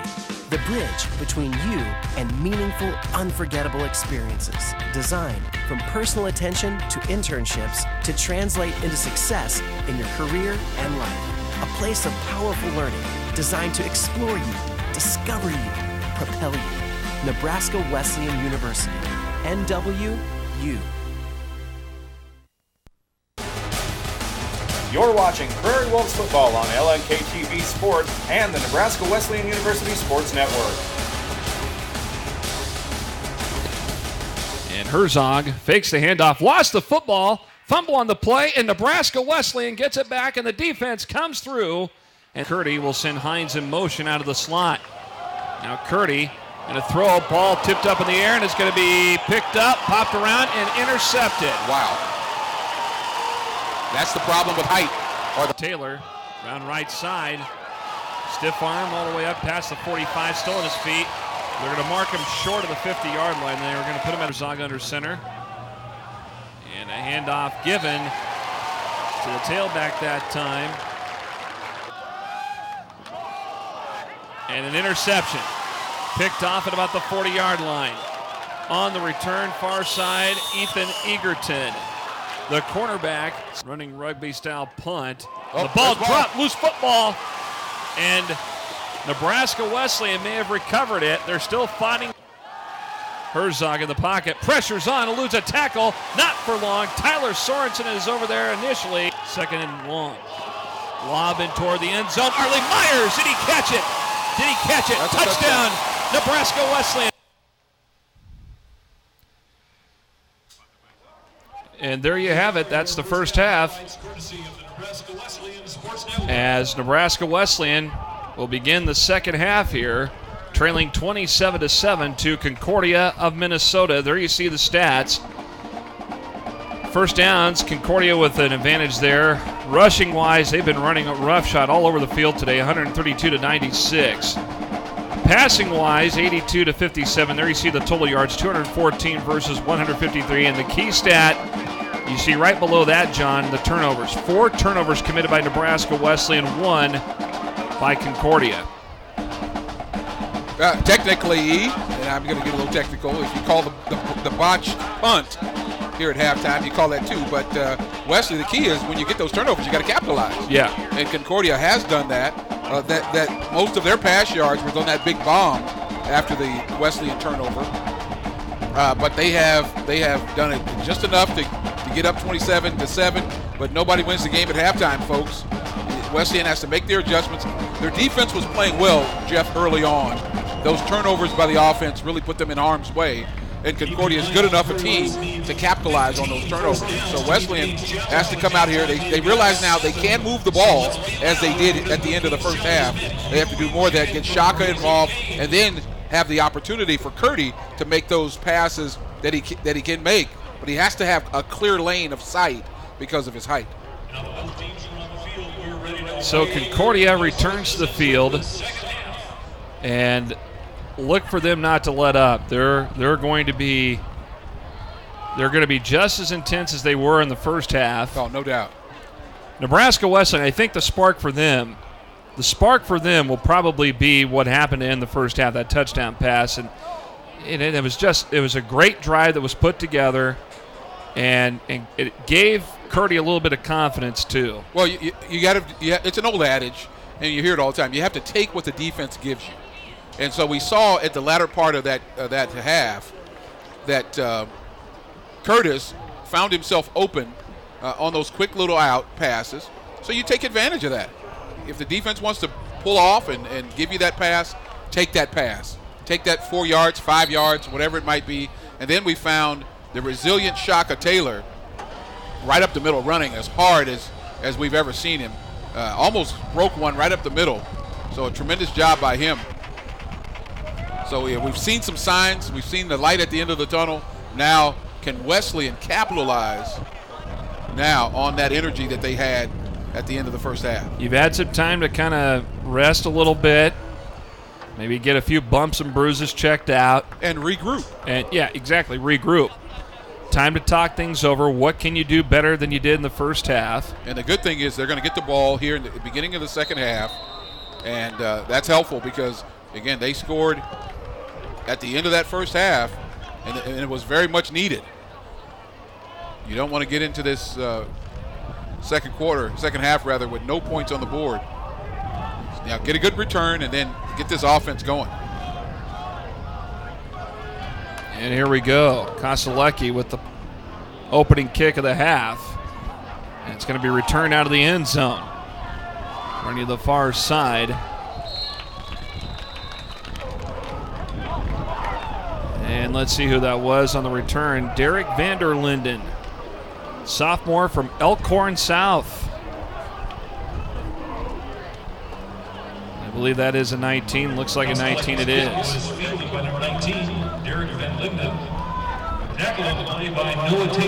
So the Prairie Wolves have it to begin the second half. They'll have it at their own 17-yard line.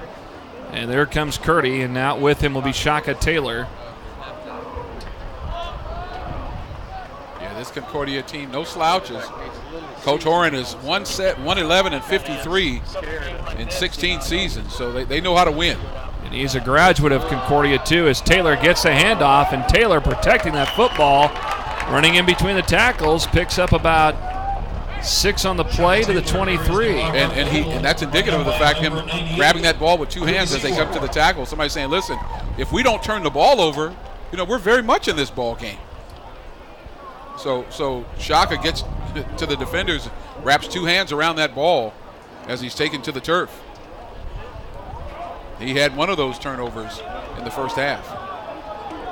So 2nd and 4. Curdy swings it to Taylor, bobbled it, in trouble. And he's going to have to run out of bounds and take the loss. They're going to go back all the way past. They're going to go back down to the 15. That's about an 8-yard loss. Yeah, Curdy has to ask himself, listen, you got to be smart. I know first game, what are you going to get out of that pass? I know the play was called, but sometimes you have to figure out, listen, that's not going to be advantageous for us if I throw this pass and the guy's right on it. So this will be 3rd, and we'll call it 11. Actually, 3rd and 12, roughly. Need to get this first down, keep this drive going. Curdy to the near side. He's looking for Darner. Goes incomplete.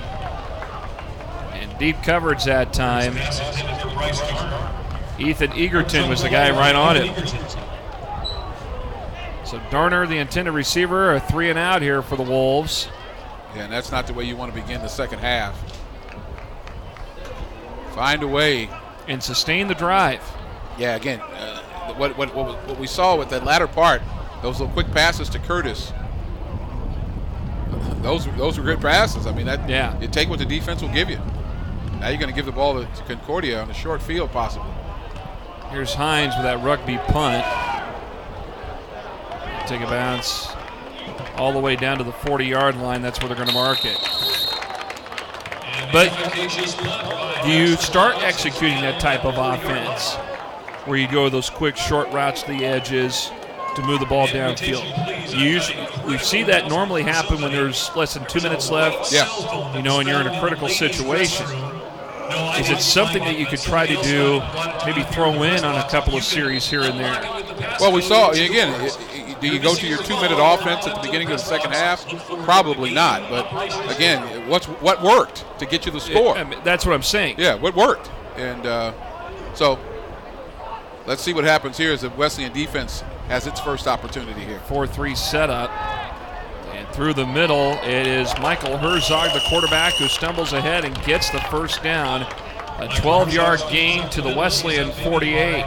And Herzog from Detroit Lakes, Michigan. He's a 6-footer. So he's not ginormous by any stretch of the imagination. But, he is a guy who's experienced. He is a senior. And they're a good team. There's no question. They're a very good football team. But when you give them short fields and turnovers to boot, they're even better. Hand off here to Johnson. He bobbled the ball right there in traffic. Russell Beard over there. Cody Robinson over there too for Wesleyan to make the tackle. I don't know if you know this, but the Sacramento Kings head coach Dave Yeager. Yeah, he's a Concordia grad. I did not know that. Yeah. Rich Somer, Harry Crane from Mad Men. A Concordia grad. That's right. Crack staff, working hard. Gary Larson, defensive tackle for the Vikings years ago.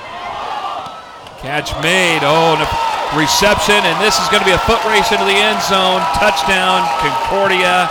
A 40-yard toss into the end zone. Got to make that tackle, Jeff, at the point of the catch. Got some yards after the catch there.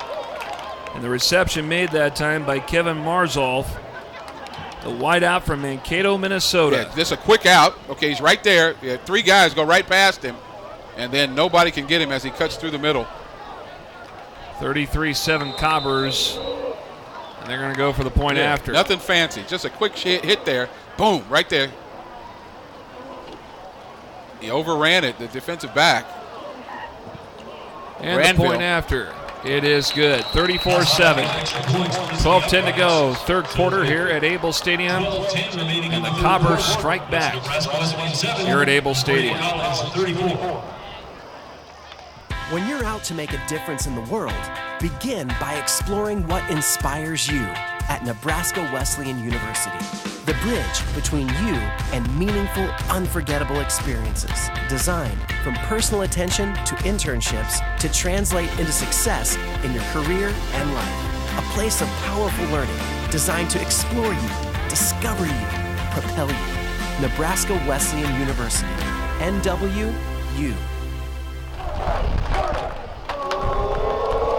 34-7 Nebraska Wesleyan trailing Concordia College of Minnesota. My man with the corn shirt on. That's a corn cob. A corn cob shirt. You see a wideout shot of Able Stadium from the south end zone area. Doesn't it look nice? Isn't that beautiful? It's actually a great early September day here in Lincoln. Yeah, it's a little warm and muggy, but we'll still have that weather here for a little bit before. And what's not beautiful is the scoreboard right now for Nebraska Wesleyan. No. See what happens here. 34-7 here. And Garris Carr working out toward the far side, trying to spin out of tackles, fight his way to the 21-yard line. And I know we've talked about this off and on throughout the broadcast, how run-oriented Concordia is. I think we've seen them throw. To me, it seems like they've been throwing the ball more than they have running the football. I mean, they've been throwing a lot more than they ever have. I mean, they're throwing for 122 yards, 5 of 9 passing this afternoon. That's, 9 attempts. That's plenty for a team like Concordia. Zone read, handoff, it goes over to Taylor. Stutter steps out on 1 tackle, gets past the 25, finally tackled at the 30. But Shaka Taylor's got to be nearing 100 yards, Jeff. He has to be at this point. But again, to one end, you got to use those 100 yards. Use him up. I mean, this guy should be in the whirlpool. He probably shouldn't come to practice for 2 days. Got over 100 now, 14 carries, 102 yards this afternoon for Shaka Taylor. But I'll tell you what, any running back will tell you, I'll give up 100 yards for a win any day. More points on the scoreboard. Showing blitz. Taylor gets the first down, working out toward the 35, and he's picked up and tackled that time by Dallas Rathvold. Uh-oh. And now Taylor is down. That's not good. No, it's not. It's not like. Did they fall on him with the ball? Hopefully he's just out of breath, and it's nothing to do with the legs. Well, if it does have something to do with the legs, you hope it's a cramp. And that's pretty susceptible for a lot of players at this time of the year. They're holding that left arm. Sometimes when you're in that pile with the ball in your arm. Watch this again. Let's see here. Oh, right there, that arm hyperextended. Ooh, that's that left arm.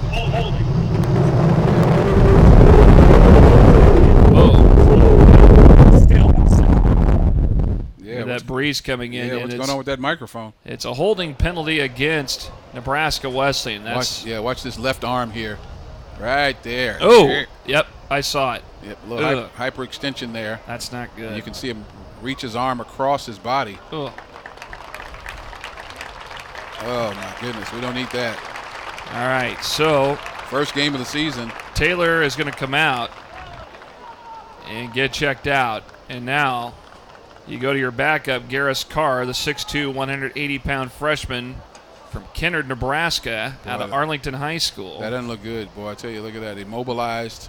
They're holding that wrist. We'll see if we can get a report as to the severity of what's going on there. Hopefully things are okay. It's nothing too significant. Put some ice on it. Here's Curdy.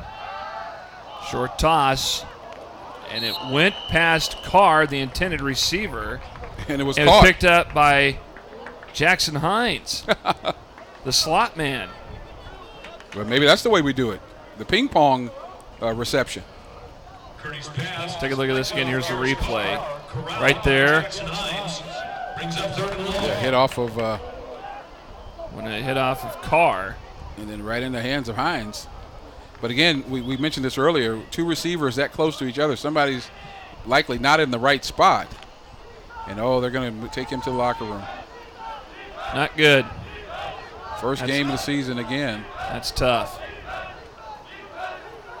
Myers in motion. Curdy. He's going to air it out. He's got someone down there, and the catch goes in. No, it's caught.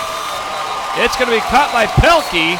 And they were going to call a flag penalty. Thrown, and it might be pass interference.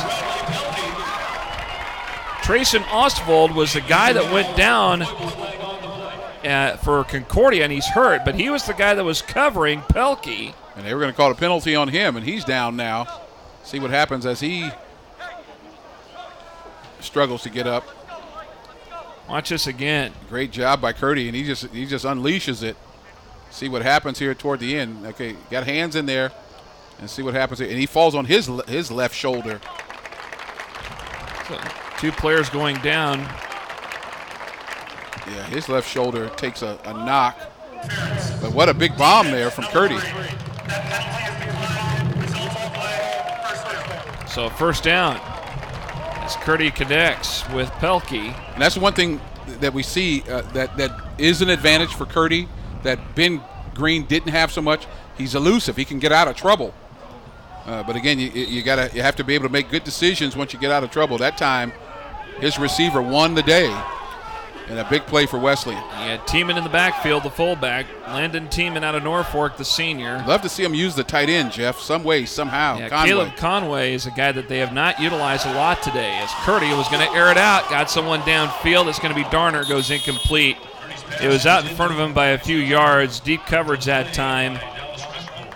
Dallas Raffvold was the guy covering the rover for Concordia. Yeah, got to get that tight end involved. That really takes a lot of the pressure off. Caleb Conway, he's coming off the field right now, number 81. Big target. Curtis going to come out here wide, left. And look for him to get involved too. Arlie Myers, a slot over here on the left as well.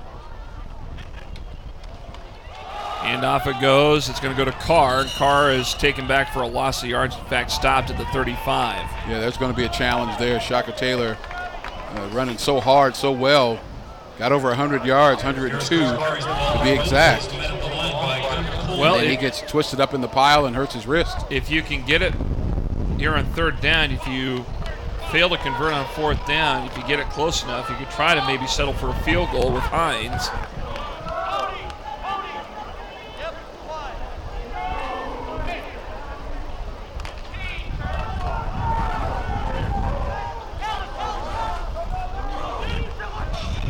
They'll spread it out here. Curdy, pass complete around the 30, short. That's one thing you got to give credit for to this Concordia defense is that if they catch a guy gets the ball right in front of them, they're going to make the tackle. We saw that didn't happen for Wesleyan on the long touchdown, the 40-yard touchdown. James Skrjanik was the receiver that time, so they'll bring up fourth down, and it looks like Wesleyan's going to try to go for it. Yeah, why not? Why not? Inside the 30. And they've built up a little bit of momentum on this drive. You got Landon Team in the fullback in the backfield with the quarterback Curdy. They'll spread it out. Be patient here. Be patient here. Hines Don't telegraph. Pass. Near side. Myers catches it at the 16-yard line. That's a great job. First down, Nebraska Wesleyan. Nice play. On fourth down, they went for it and it paid off. And that's a tough pass. You're rolling to your left. You're right-handed. Now you got to stop. You got to pivot a little bit. Got a nice arm. Nice arm. I like his arm. 14 of 25 in the afternoon, 115 yards for Jonathan Curdy in terms of passing. And he's going to get, you trust he gets more confidence. That's what he needs. More and more confidence. Here's Carr out of the eye, gets the pitch. Takes it inside the 15 to the 14-yard line.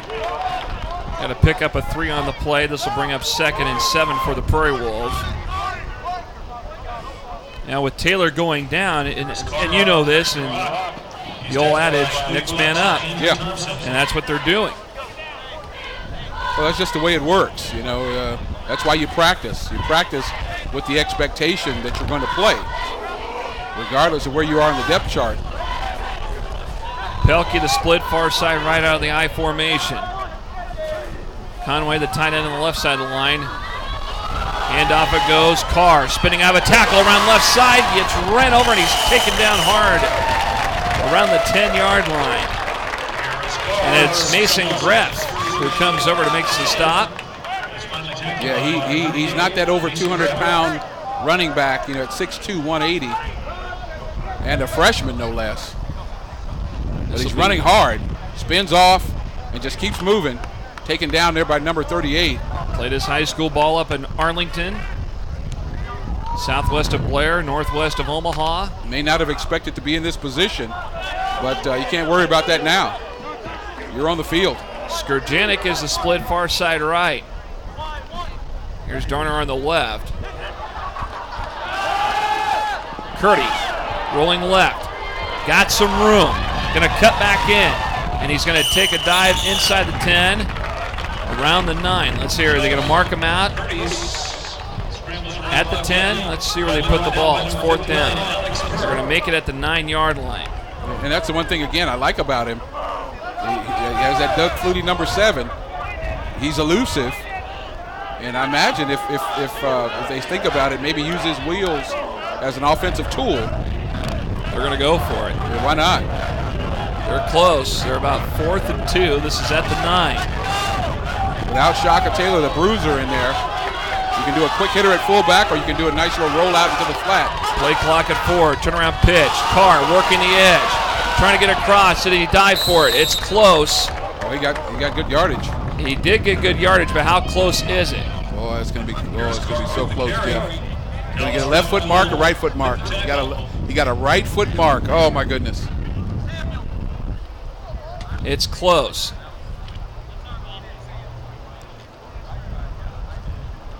Nope, short. Short. It was a good try though. Love to have seen the measurement. I thought he might have gotten it. See, I thought they were going to bring the chains out. And of course, the coach can ask for that. No, that's tough. But, okay, of all the drives they've had today outside of the scoring drive that they had before the end of the half, that might have been the most solid one they've had this afternoon. That was good stuff. That was good stuff. And, again, you have Carr in there instead of Shaka Taylor, so you have a guy who's not going to be the bruiser to get the tough yard that you want. And, again, I imagine he wasn't expecting to be in this role at this point in time. So you have to get your mind ready for this tough running that you're going to have to do. But that's behind us now. Zone read. And a short pickup about 2 up to the 11 for Concordia. Under 6 minutes in this third quarter. 1 touchdown in the half for Concordia. Wesleyan hasn't scored again. Played some tough football, Jeff. But again, early turnovers, they change things. Get yourself behind the 8 ball, tough to recover. 2nd and 8. And ball taken ahead that time up to about the 15-yard line. So they uncover the pile. The ball carrier that time was Ringquist. If I remember correctly, the MEAC, M-I-A-C, I went to school in Columbia, Missouri. Lincoln University, the Tigers are a part of that conference, the Missouri Intercollegiate Athletic Conference, or at least that's what it used to be, Mid-America, Midwest. Third down. Got someone there. Incomplete. Almost. Had that been caught by Austin Manham, oh my goodness, it would have been a foot race all the way downfield, and it goes incomplete. And it would have been an 85-yard touchdown. Just look at this, just enough. He gets behind, and he is not able to bring it in. That's so close. Missed opportunity for them. Thank goodness for Wesley. Now the punt. Here's Chris Clausen. He's had some booming kicks today. Grant Barth from Kearney back in single safety. And then they're going to let it bounce at the 49, inside the 40. Going to let it roll inside the 35. Going to roll out of bounds at the 29. Rolling rawhide, I'll tell you. You got that right. They'll take over. First and 10. Well, looking ahead, as we get you a schedule here for the next few weeks. This is the first time now. Remember last year, they started the season with 4 straight home games, all in the month of September. And they did not go on the road until at least the first weekend of October. But I believe they're at Illinois Wesleyan next week. And Illinois Wesleyan a year ago came to Lincoln and won. There's a pass attempt to Conway, goes incomplete. Purdy's pass intended for Caleb Conway is incomplete. So they go to Illinois Wesleyan next Saturday. Then Coe is back in Lincoln 2 weeks from today. We'll have that game here on the Nebraska Wesleyan Sports Network. Then they go to Central College on September 30th. September 30th, actually, Central's on the 23rd. Loras College is here in Lincoln on September 30th. Wesleyan tied for 6th in the preseason IAC conference standings, by the way. And Pelkey with the catch at about the 41, gets the first down, ran out of bounds at the 46. Again, another nice throw by Curdy. And he can throw the ball. He gets time, some protection.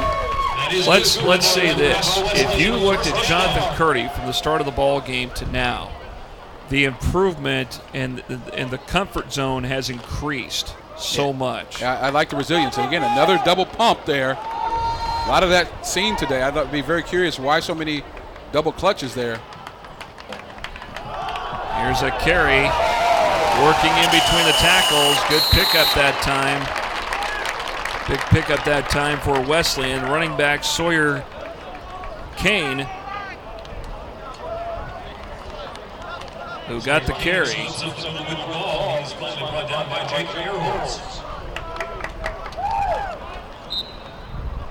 Curdy's doing a whole lot better, a lot more comfortable. 6 of 9 for 75 yards.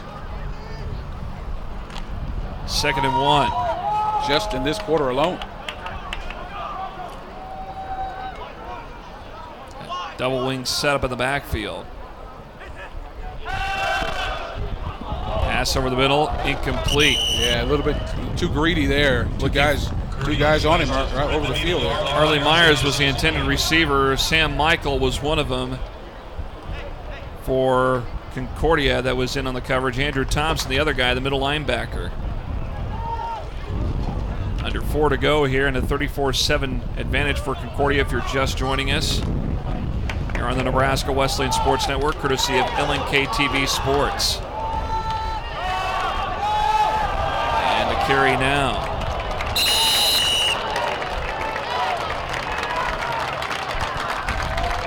That'll bring up a first down. Again, you got to get something moving. Again, still there's a long way to go in this ball game. You are down, 4 scores. If you can get one, get a stop, get some momentum, the game turns quickly. Sawyer Kane with a big carry that time for Wesleyan. Gets him the extra set of downs. Excuse me, Jeff. Wesleyan takes a lot of time to get their plays in. That's another thing. You know, you got to get some rhythm and be a little bit quicker in and out of the huddle. Out of the pistol, reverse. Going around right side, trying to work that reverse that time was Colby Enns. That's his first action of the afternoon. Enns coming in there to get a carry. I'll tell you what, that was a great job by Evan Deffer from Reno, Nevada. 6'1" and a junior. Yeah, he's right there. And a little trickeration by Wesleyan does not fool the Cobbers. Loss of 5 on the play back at the 47 of Concordia. Try to use their aggressiveness against them. Here's Curdy looking to throw far side. It goes incomplete. He was looking for Skrjanik on the far sideline. Yeah, Skrjanik, he threw the pass before he came out of that break. Incomplete. Just, again, that was a timing play. Quick out, and he's good. I think he can throw that pass with some efficiency and effectiveness. Haven't heard from Curtis since the first half, and there goes Shaka Taylor. There's the arm in the sling. That's not good. Not good at all. I know he's going to be so frustrated 2 years in a row to go out in the first game. 3rd and long.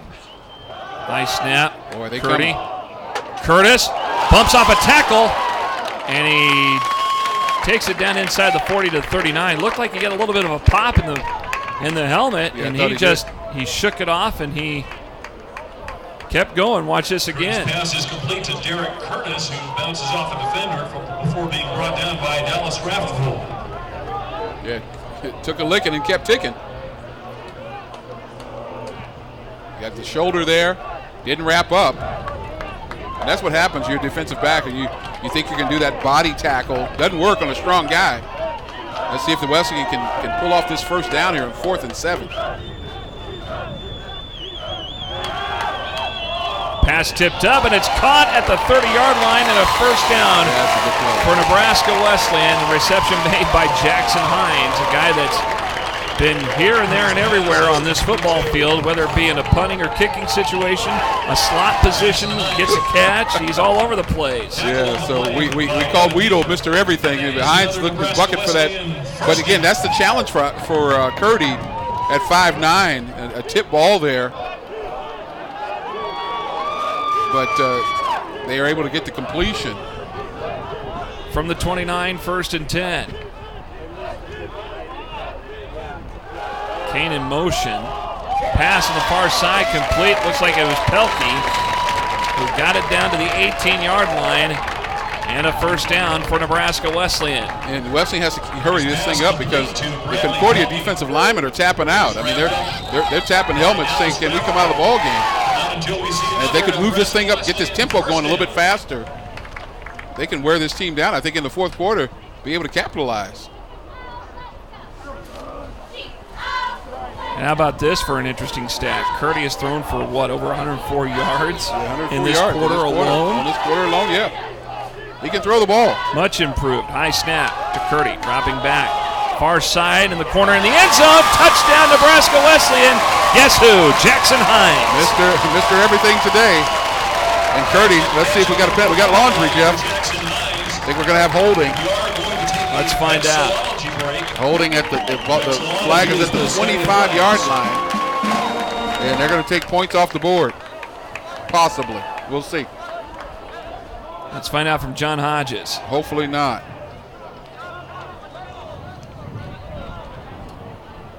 Hopefully not. Holding, number 61. Oh, my goodness. Offense. The penalty will be enforced 10 yards from the previous spot. So take away that pass. Boy, that was pretty. That was very nice on the pitch and the catch. Inside route, outside route. And he throws it over the top, and the key is the catcher. Look at the catch. Tremendous job there by Hines. All for naught. So 1st and long. Boy, got quite a ways to go here. Kane and Tiemann are in the backfield. And Curdy in trouble. Trying to spin out, and he's going to be forced down for a loss big time all the way back at the 46 of Concordia. Boy, 15-yard sack. And boy, I tell you what, it was a jailbreak big time. I mean, they're coming right up the middle, Jeff. And here they come, like ravenous wolves. Look at that. My goodness. That looks like a family reunion at the Moats house. I mean, my goodness. Not enough burgers on the grill. You're close. There's 6 burgers and 10 people, so we're in trouble. You're close to being pretty accurate on that. 2nd and long. Kane in motion. Pass over the middle. And complete. Down to the 40, make that 36-yard line. Boy, that's a huge loss on that sack, man. My goodness, they have to get down. If I'm not mistaken, look where the first down is, Jeff. Braley Keller made the reception, and now time runs out. And we're through 3 here at Able Stadium. Opening day of the 2017 college football season for both Nebraska Wesleyan and Concordia of Minnesota. But the Cobbers of Concordia lead it 34-7 on the Nebraska Wesleyan Sports Network. When you're out to make a difference in the world, begin by exploring what inspires you at Nebraska Wesleyan University. The bridge between you and meaningful, unforgettable experiences. Designed from personal attention to internships to translate into success in your career and life. A place of powerful learning designed to explore you, discover you, propel you. Nebraska Wesleyan University. NWU.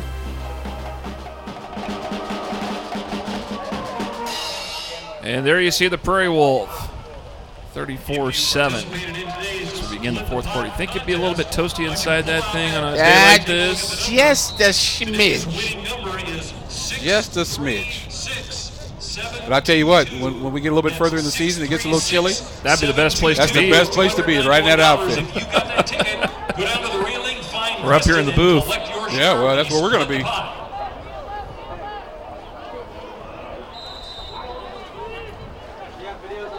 $19 of 33 for 171 yards for Jonathan Curdy passing. He gets a snap on 3rd and long. Near side, intercepted, picked off. Picked off by Aaron Arndt along the near side. Finally ran out of bounds by Curdy as he slid right into him to take him out at about the 43-yard line of Nebraska Wesleyan. Now you ask on those interceptions, and again, that's the 5th turnover for Wesleyan. Let's see if this is on the quarterback or on the receiver. All right, somebody did something wrong there. He ran it out. He threw a stop. But Curdy didn't rest on his laurels. I mean, that's a nice throw, and he ran it. He ran out. He was expecting him to run in. And Curdy went over there to take him out of bounds. Yeah, you better believe he did. Just rolled, got his legs. Again, another turnover for Wesleyan, folks, and that never bodes well. Oh. Let him get back. Kind of jumped into the neutral zone there momentarily, but not enough to prompt a flag to be thrown. Ball taken on about a 5-yard pickup, 6-yard pickup, roughly 5-yard pickup down to the 41. Wesleyan defense, Jeff, maybe at this point wearing down just a bit. Smacked down by number 96, Andrew Skolpin. Well, they've been out there a lot today. Concordia's offense has been out there a lot today.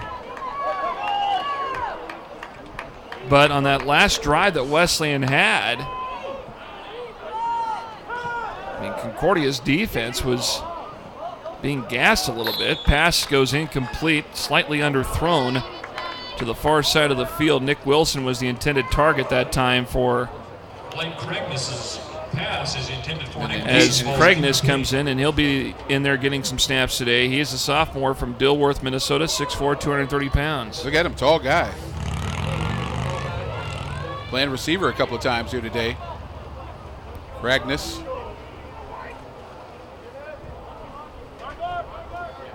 He's the future.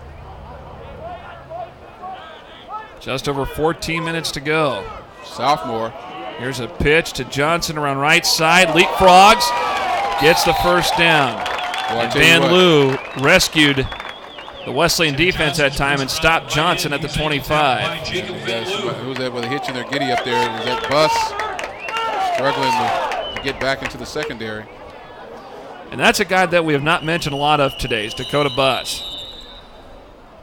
Seems like in that secondary he's all over the place. Well, you know, we had last year Franzen, who was my man on defense. It was all over the place, Preston Franzen. And, boy, I tell you what, Bus is that kind of guy, but he's down now after the tackle. Let's see if it's cramps.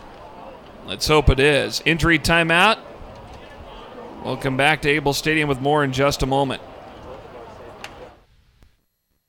Hi, I'm Ryan with LES's Save Money, Saving Energy, and I wanted to share a hot tip about keeping warm in the wintertime.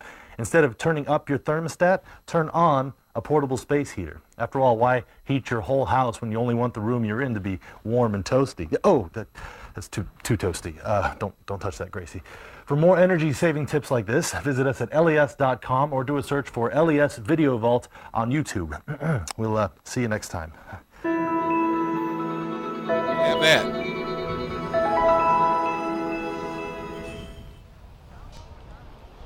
How about that guy?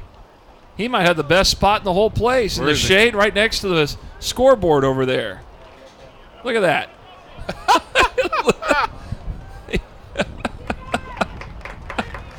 Who needs a luxury suite? Yeah, who needs it?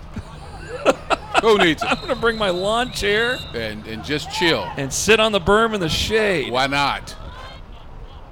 Don't bother me. Don't fence me in. And a handoff that time. Ringquist gets the carry, the fullback. Gets about a yard on the play down to the 23. Yeah, you know, other places, you think you could do that at Memorial Stadium? Didn't think so. Didn't think so. Oh, now that's hilarious. That's my point. That's my point. That's my point. You can do that in Memorials? Yeah, with lots of security around. Sure you can. It's one of the great lessons of life. With decisions come consequences. I'm here with my lawn chair. I bought a ticket for my lawn chair too. Yeah, and here's my attorney's number to bail me out. 2nd and 8. Uh-oh, lost ball. Cragness lost the snap, and he jumped on top of it. He'll bite the bullet and take the loss there for Concordia back at the 28. Let's see if Jamie can spring for some lawn chairs here in the booth.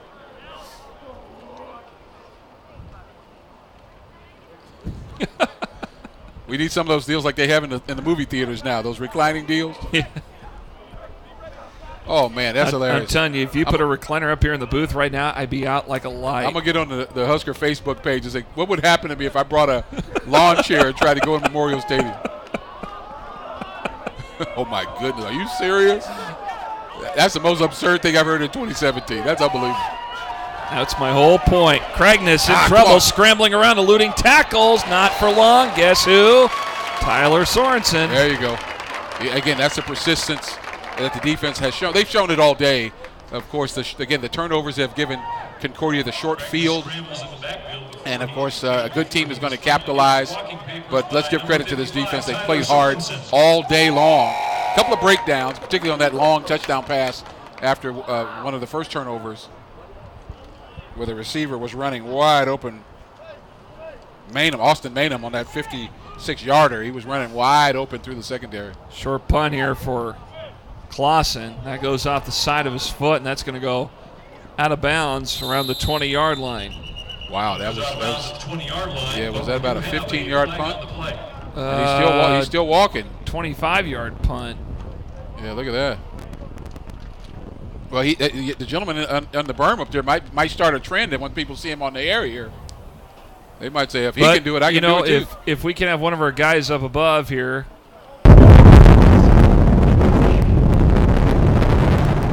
Does he realize that what's going on there? That's not a jet flying over.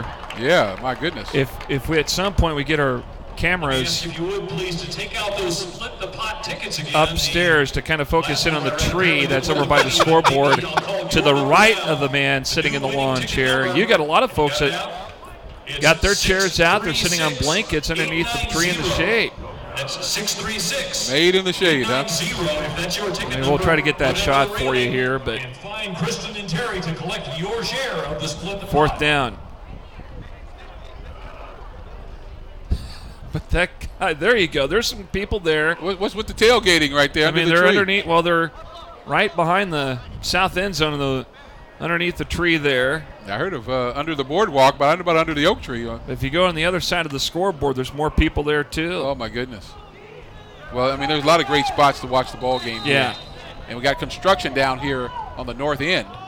New facility. New wrestling practice area. New practice facility. We talked about that at halftime with Dr. Ira Zeff, the athletic director here at Nebraska Wesleyan. And what you're doing there is you're providing the kind of facilities that a program on the move is looking to provide for those athletes that you're recruiting and so forth. You know, you need those facilities to be able to keep up with everybody else. Yep. Colby Enns, by the way, the ball carrier out of Tri-County. So good job by Wesleyan. And all we need now is that dome that I was talking to the president about. Well, after the bouts of rain that we had during the season and how many rain delays we had in a couple of games here in Lincoln last year. Yeah, the Wolf Dome. Curdy looking downfield for Darner out in front of him, incomplete. Yeah. Well, it was the Co game last fall. We had those 2 rain delays. The game kicked off at 1. We did not get done with the ball game until about 6 o'clock. Oh, my goodness. Remember that? That was something. I tell you what, folks, I'm saying it right here. I got $5 on it right now. I'm throwing my donation into the ring right now on the Wolf Dome. $5. And I'm using the other $5 for a lawn chair. I can't believe you said that. That was my point. Oh, how about this? Colby Enns. There we go. Through the middle, gets the first down up to the 43. And so what's happening here, again, 11 minutes left in this ball game, folks. You might say, well, the game is out of reach for Wesleyan. Yeah, maybe not. But, again, this is the first game. So a lot of these guys haven't played against anybody else. Just gives you an opportunity now to get some experience, to see what we have, to give guys an opportunity to show what they can do. And second-teamers might become first-teamers, so on and so forth. So, and we already know that Shaka Taylor's arm or wrist, we hate to say it may be broken, but he's out. Well, we thought he hyperextended it. Enns gets the carry, trying to bump off tackles, and he's holding on to that football for dear life. Yeah, need to again. He gets up to the 46-yard line, about a 3-yard pickup. Yeah, I mentioned some of the Concordia College alums. I mentioned Dave Yeager, Rich Sommer from Mad Men. We have Gary Larson, former defensive tackle for the Minnesota Vikings.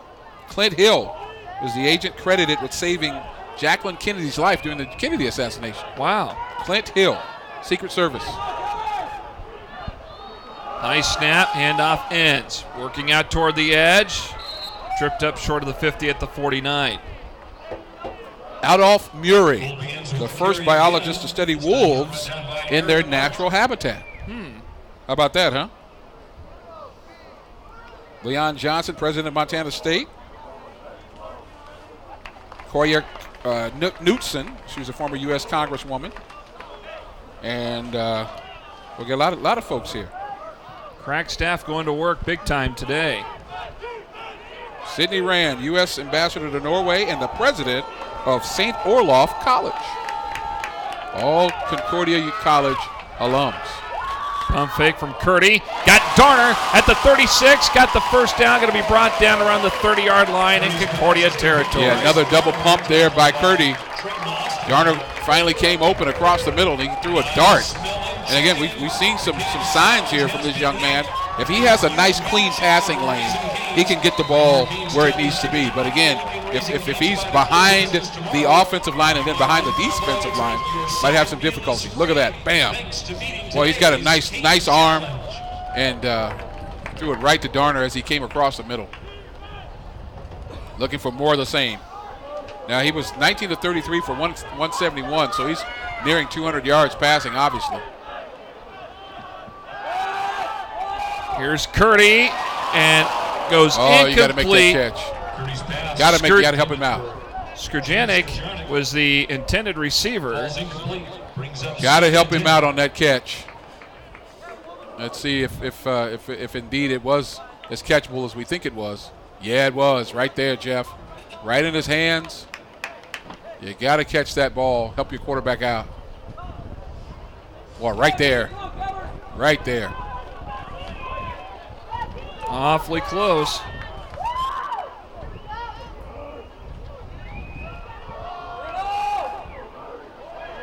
Tough running inside by Wesleyan.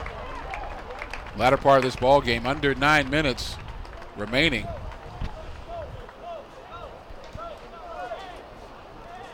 So third, Kobe ends there. 3rd and 5 here for. Yeah, likely 4-down territory either way. Inns gets a nice run there off left tackle. Again, I'd like to see a little bit better a sense of urgency here, Jeff. You know, a little bit of no huddling.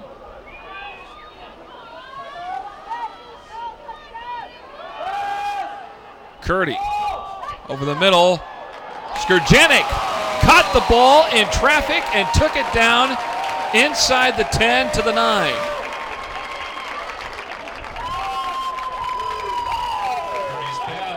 Over 200 yards of passing this afternoon for Jonathan Curdy. Watch this again. Look at that. Oh, and he kept his concentration. Skrjanek with a great catch. And with over 200 yards passing today, Curdy 21 to 38 and 208 yards on the afternoon. Yeah, but more than that, building confidence, Jeff. Building confidence. 1st and goal. Pump fake. Curdy running out of trouble. Throws the ball, tipped up in the air, and there's Hines with a touchdown. Now he gets one. The other one earlier called back because of a penalty flag.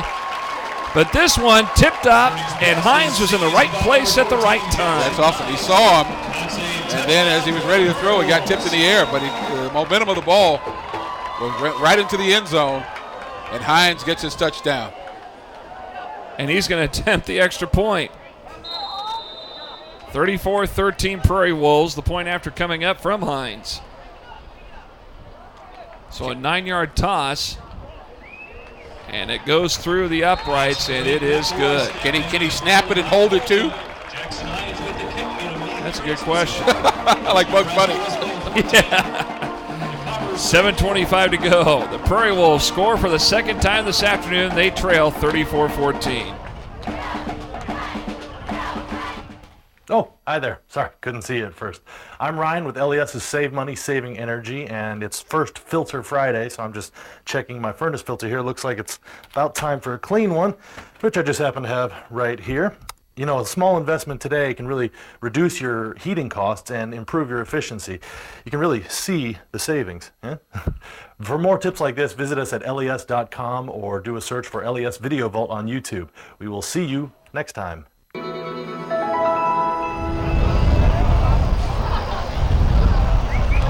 Back here at Able Stadium, 7:25 to go here in this season opener at Able Stadium. It's the Cobbers of Concordia College of Minnesota 34, Nebraska Wesleyan 14. Yeah, the Cobbers, again, they were ridiculed for all the corn up there at Moorhead area. They said, well, let's take that as a badge of honor instead of a scarlet letter, and became the Cobbers. Their mascot is Colonel Cobb. And then, of course, the Yiddish word, let's see here, what's going to happen? Onside kick. Rolls ahead. Oh, they got it. And Wesleyan got the football back. They got the ball back. Wow, well played. Granville. Adam Granville. Either him or Tate Schmatter. Let's see. Got two number 4s out there.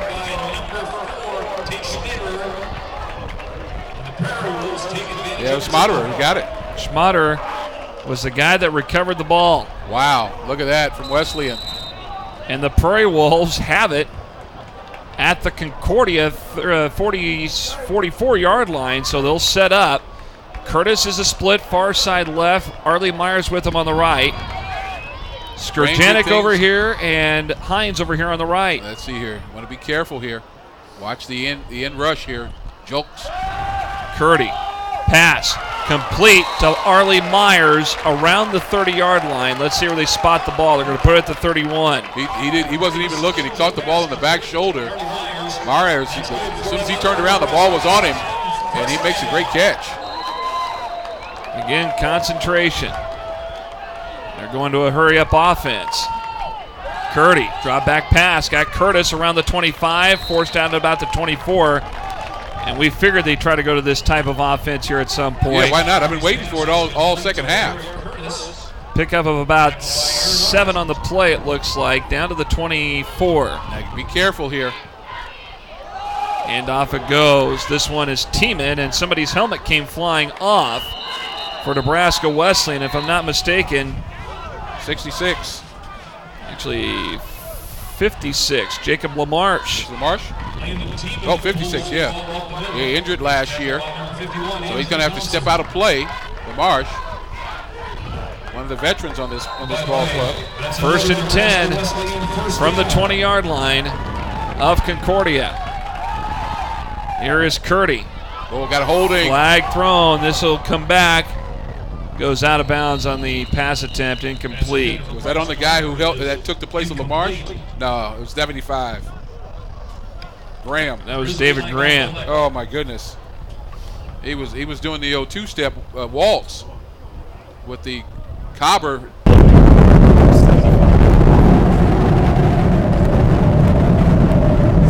Are we in a hangar of a F-14? Yeah. My goodness. That wind's out there. That's a bad play by Graham, Jeff. I mean, my goodness. That's one of those momentum killers right there. That's a terrible play. I mean, the guy beat him, and of course you think the only thing he can do is hold him at that point. But that's challenging to give up that big of a penalty. 6.5 to go. Curdy, pass, incomplete. Braley Keller was who he was looking to throw to. He was thrown slightly behind Keller. Son of head coach Brian Keller. Braley, a sophomore out of Northeast. Braley Keller, very versatile athlete and student. Bright student. Here's Curdy, 2nd and long. Pass. Skurjanek gets it inside the 10, still on his feet, finally tackled inside the 10. They're going to mark him down around the 5-yard line, and a 1st and goal for the Prairie Wolves. I love that slant pass, and that's, I think Wesleyan can get a lot of mileage in the future out of that pass play, because that's a pass that Curdy can throw, and he can throw it well. It's a quick pass, gets the ball out of his hands quickly, quick step, bam, look at that. Boy, that's a fast ball. Skurjanek on his way to the end zone, not so much, but inside near the 5-yard line. Look at that. That's a great pass play. Some would say, well, they got second-teamers in here now. So what? I mean, you still got to produce. And now what do we got here? Penalties come out. Penalty flags come out. Too many men on the field, it looks like. And this is a great place if Wesleyan can pull it off for a quarterback draw. They're expecting Curdy to throw the ball to somebody. Just step back and then run right through the middle if you see an opening.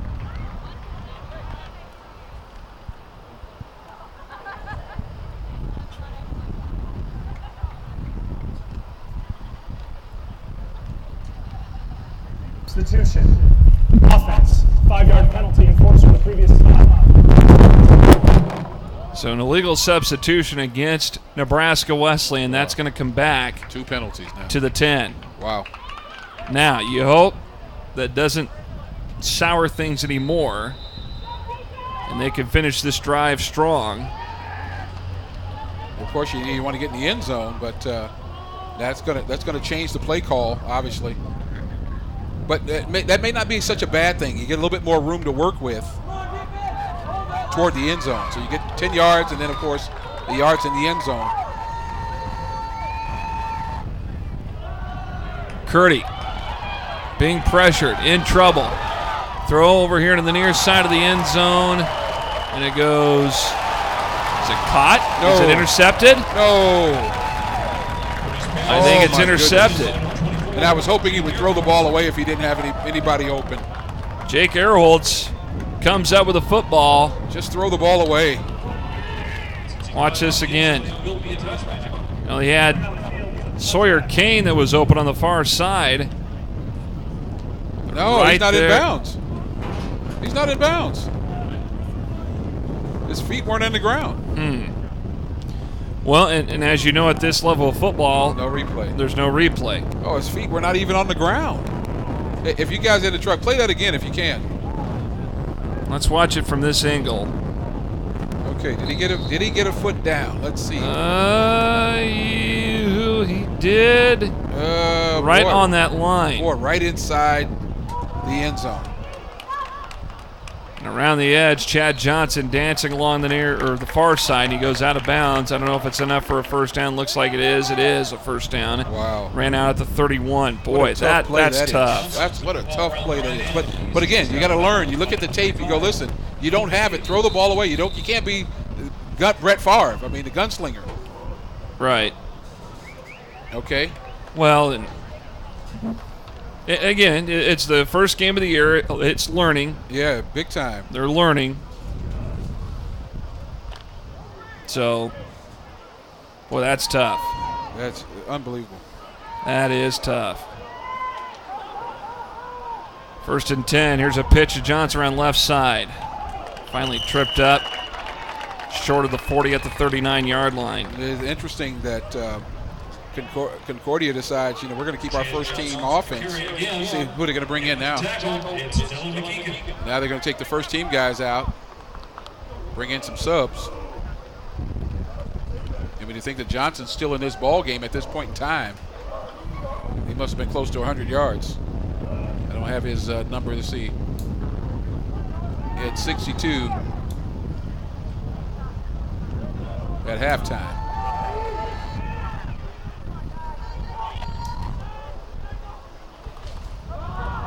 Handoff. And the carry that time in the hands of Dane Ringquist. And a first down. So 4:10 to go in this one. And all Concordia really essentially needs to do is just run out the clock. But I like what I saw from Wesley in there, Jeff. Yeah, and I agree. Oh my goodness, they were coming on there, and you got to say to Curdy, listen, throw the ball away and play another day. It wasn't meant to rhyme, folks, but that's the deal. On Tony, far side down around the 40, ran out of bounds. Boy, he's out for a run in the park. I mean, my goodness, they're getting around that edge with too much ease. And you want to say to your team, listen, we know we have under 4 minutes left. Let's maintain our competitiveness. Dylan McKeekin ran him out of bounds, and so 1st and 10, we'll put it at the 39 with 3:30 to go. And again, a lot of good things here in the second half, much improved things that we've seen in the offensive execution. Zone read. Johnson gets the handoff as he goes through the middle and takes it down to the 35-yard line, gets 4 yards on the pickup. But next week they're going to make the road trip out to Illinois Wesleyan. And in 2 weeks they're back here in Lincoln to play Co. So after that first run through the Iowa Intercollegiate Athletic Conference, you get a taste of what we're going to be up against. And so you expect Wesleyan to be a bit better prepared. For last year was just everything was unexpected. This year a little bit more not familiar, but a little bit more comfortable. Should be a bit more comfortable knowing what to expect. There's Johnson on the carry again on 2nd down. Short of the first down, going to be brought down around the 32. And that's true. They went into the new conference with blinders on. Oh, big time. not knowing what to expect. I mean, they heard some things about teams like Coe and because Coe College, I mean, we saw them here last year. They were very, very, very, very talented. Oh, my goodness. Yeah, we saw a lot of good football. Yeah, we did. Very good football teams. And then when you think about, Loris and the rest of these teams. Johnson to the edge, forced out of bounds. Around the 15-yard line of Wesleyan. They're really not letting up on the gas pedal just yet. Oh, no. And then, of course, you got Dubuque, Simpson. I mean, all of these teams. They're very respected programs. Yeah, and so it's a tough football among these teams. And I'll tell you what, no slouches from week to week. And I'll tell you what, no slouch here today. You better believe it. Oh, very good football team from the Minnesota Intercollegiate Athletic Conference.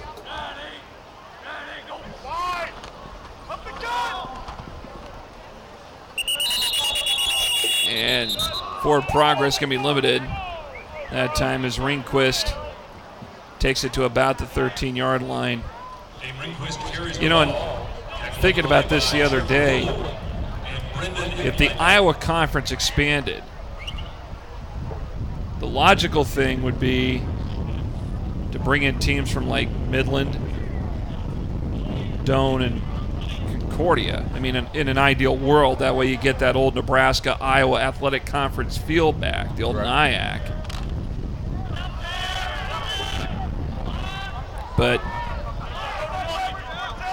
a lot of good teams, and now they're going to take a knee as Craigness will take the knee, and we're down to the final minute of this one. Concordia College will start off the season 1-0. They made the long 8-9 hour trip roughly from Fargo Moorhead all the way down here to Lincoln. And it is a trip. And they'll have a nice trip home to celebrate the beginning of the season. And you got to commend on the effort that they put forth today. They're a very good football team. Expect good things from them. But you make them even better, Jeff, when you give them the ball. And Wesleyan did that early and often. And so that's one of the huge things they'll be talking about. And that final knee should do it. They'll be talking about turnovers. Yep, early on, that was the problem, and Wesleyan tried to recover from that as much as they could as everybody meets at the 50-yard line and pats each other on the back on a good game today, and time runs out as Concordia College out of Moorhead, Minnesota prevails 34-14 over Nebraska Wesleyan this afternoon here at Able Stadium. Our thanks to our crew members of the Nebraska Wesleyan Sports Network for helping bringing you this broadcast today. And we'll be back on in 2 weeks as Coe College comes to Lincoln to take on the Prairie Wolves. We'll have the action right here for you on the Nebraska Wesleyan Sports Network on LNK TV Sports. So, for Jamie Wins, for John Harris, and the rest of our Nebraska Wesleyan Sports Network crew, I'm Jeff Moats. Thanks along. Thanks for watching. And good afternoon from Able Stadium in Lincoln. Get a lawn chair. Come to Able.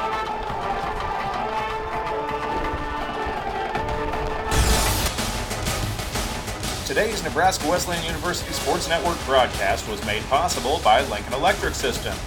It's your electricity, own it. Union Bank, you belong here. And Nebraska Wesleyan University.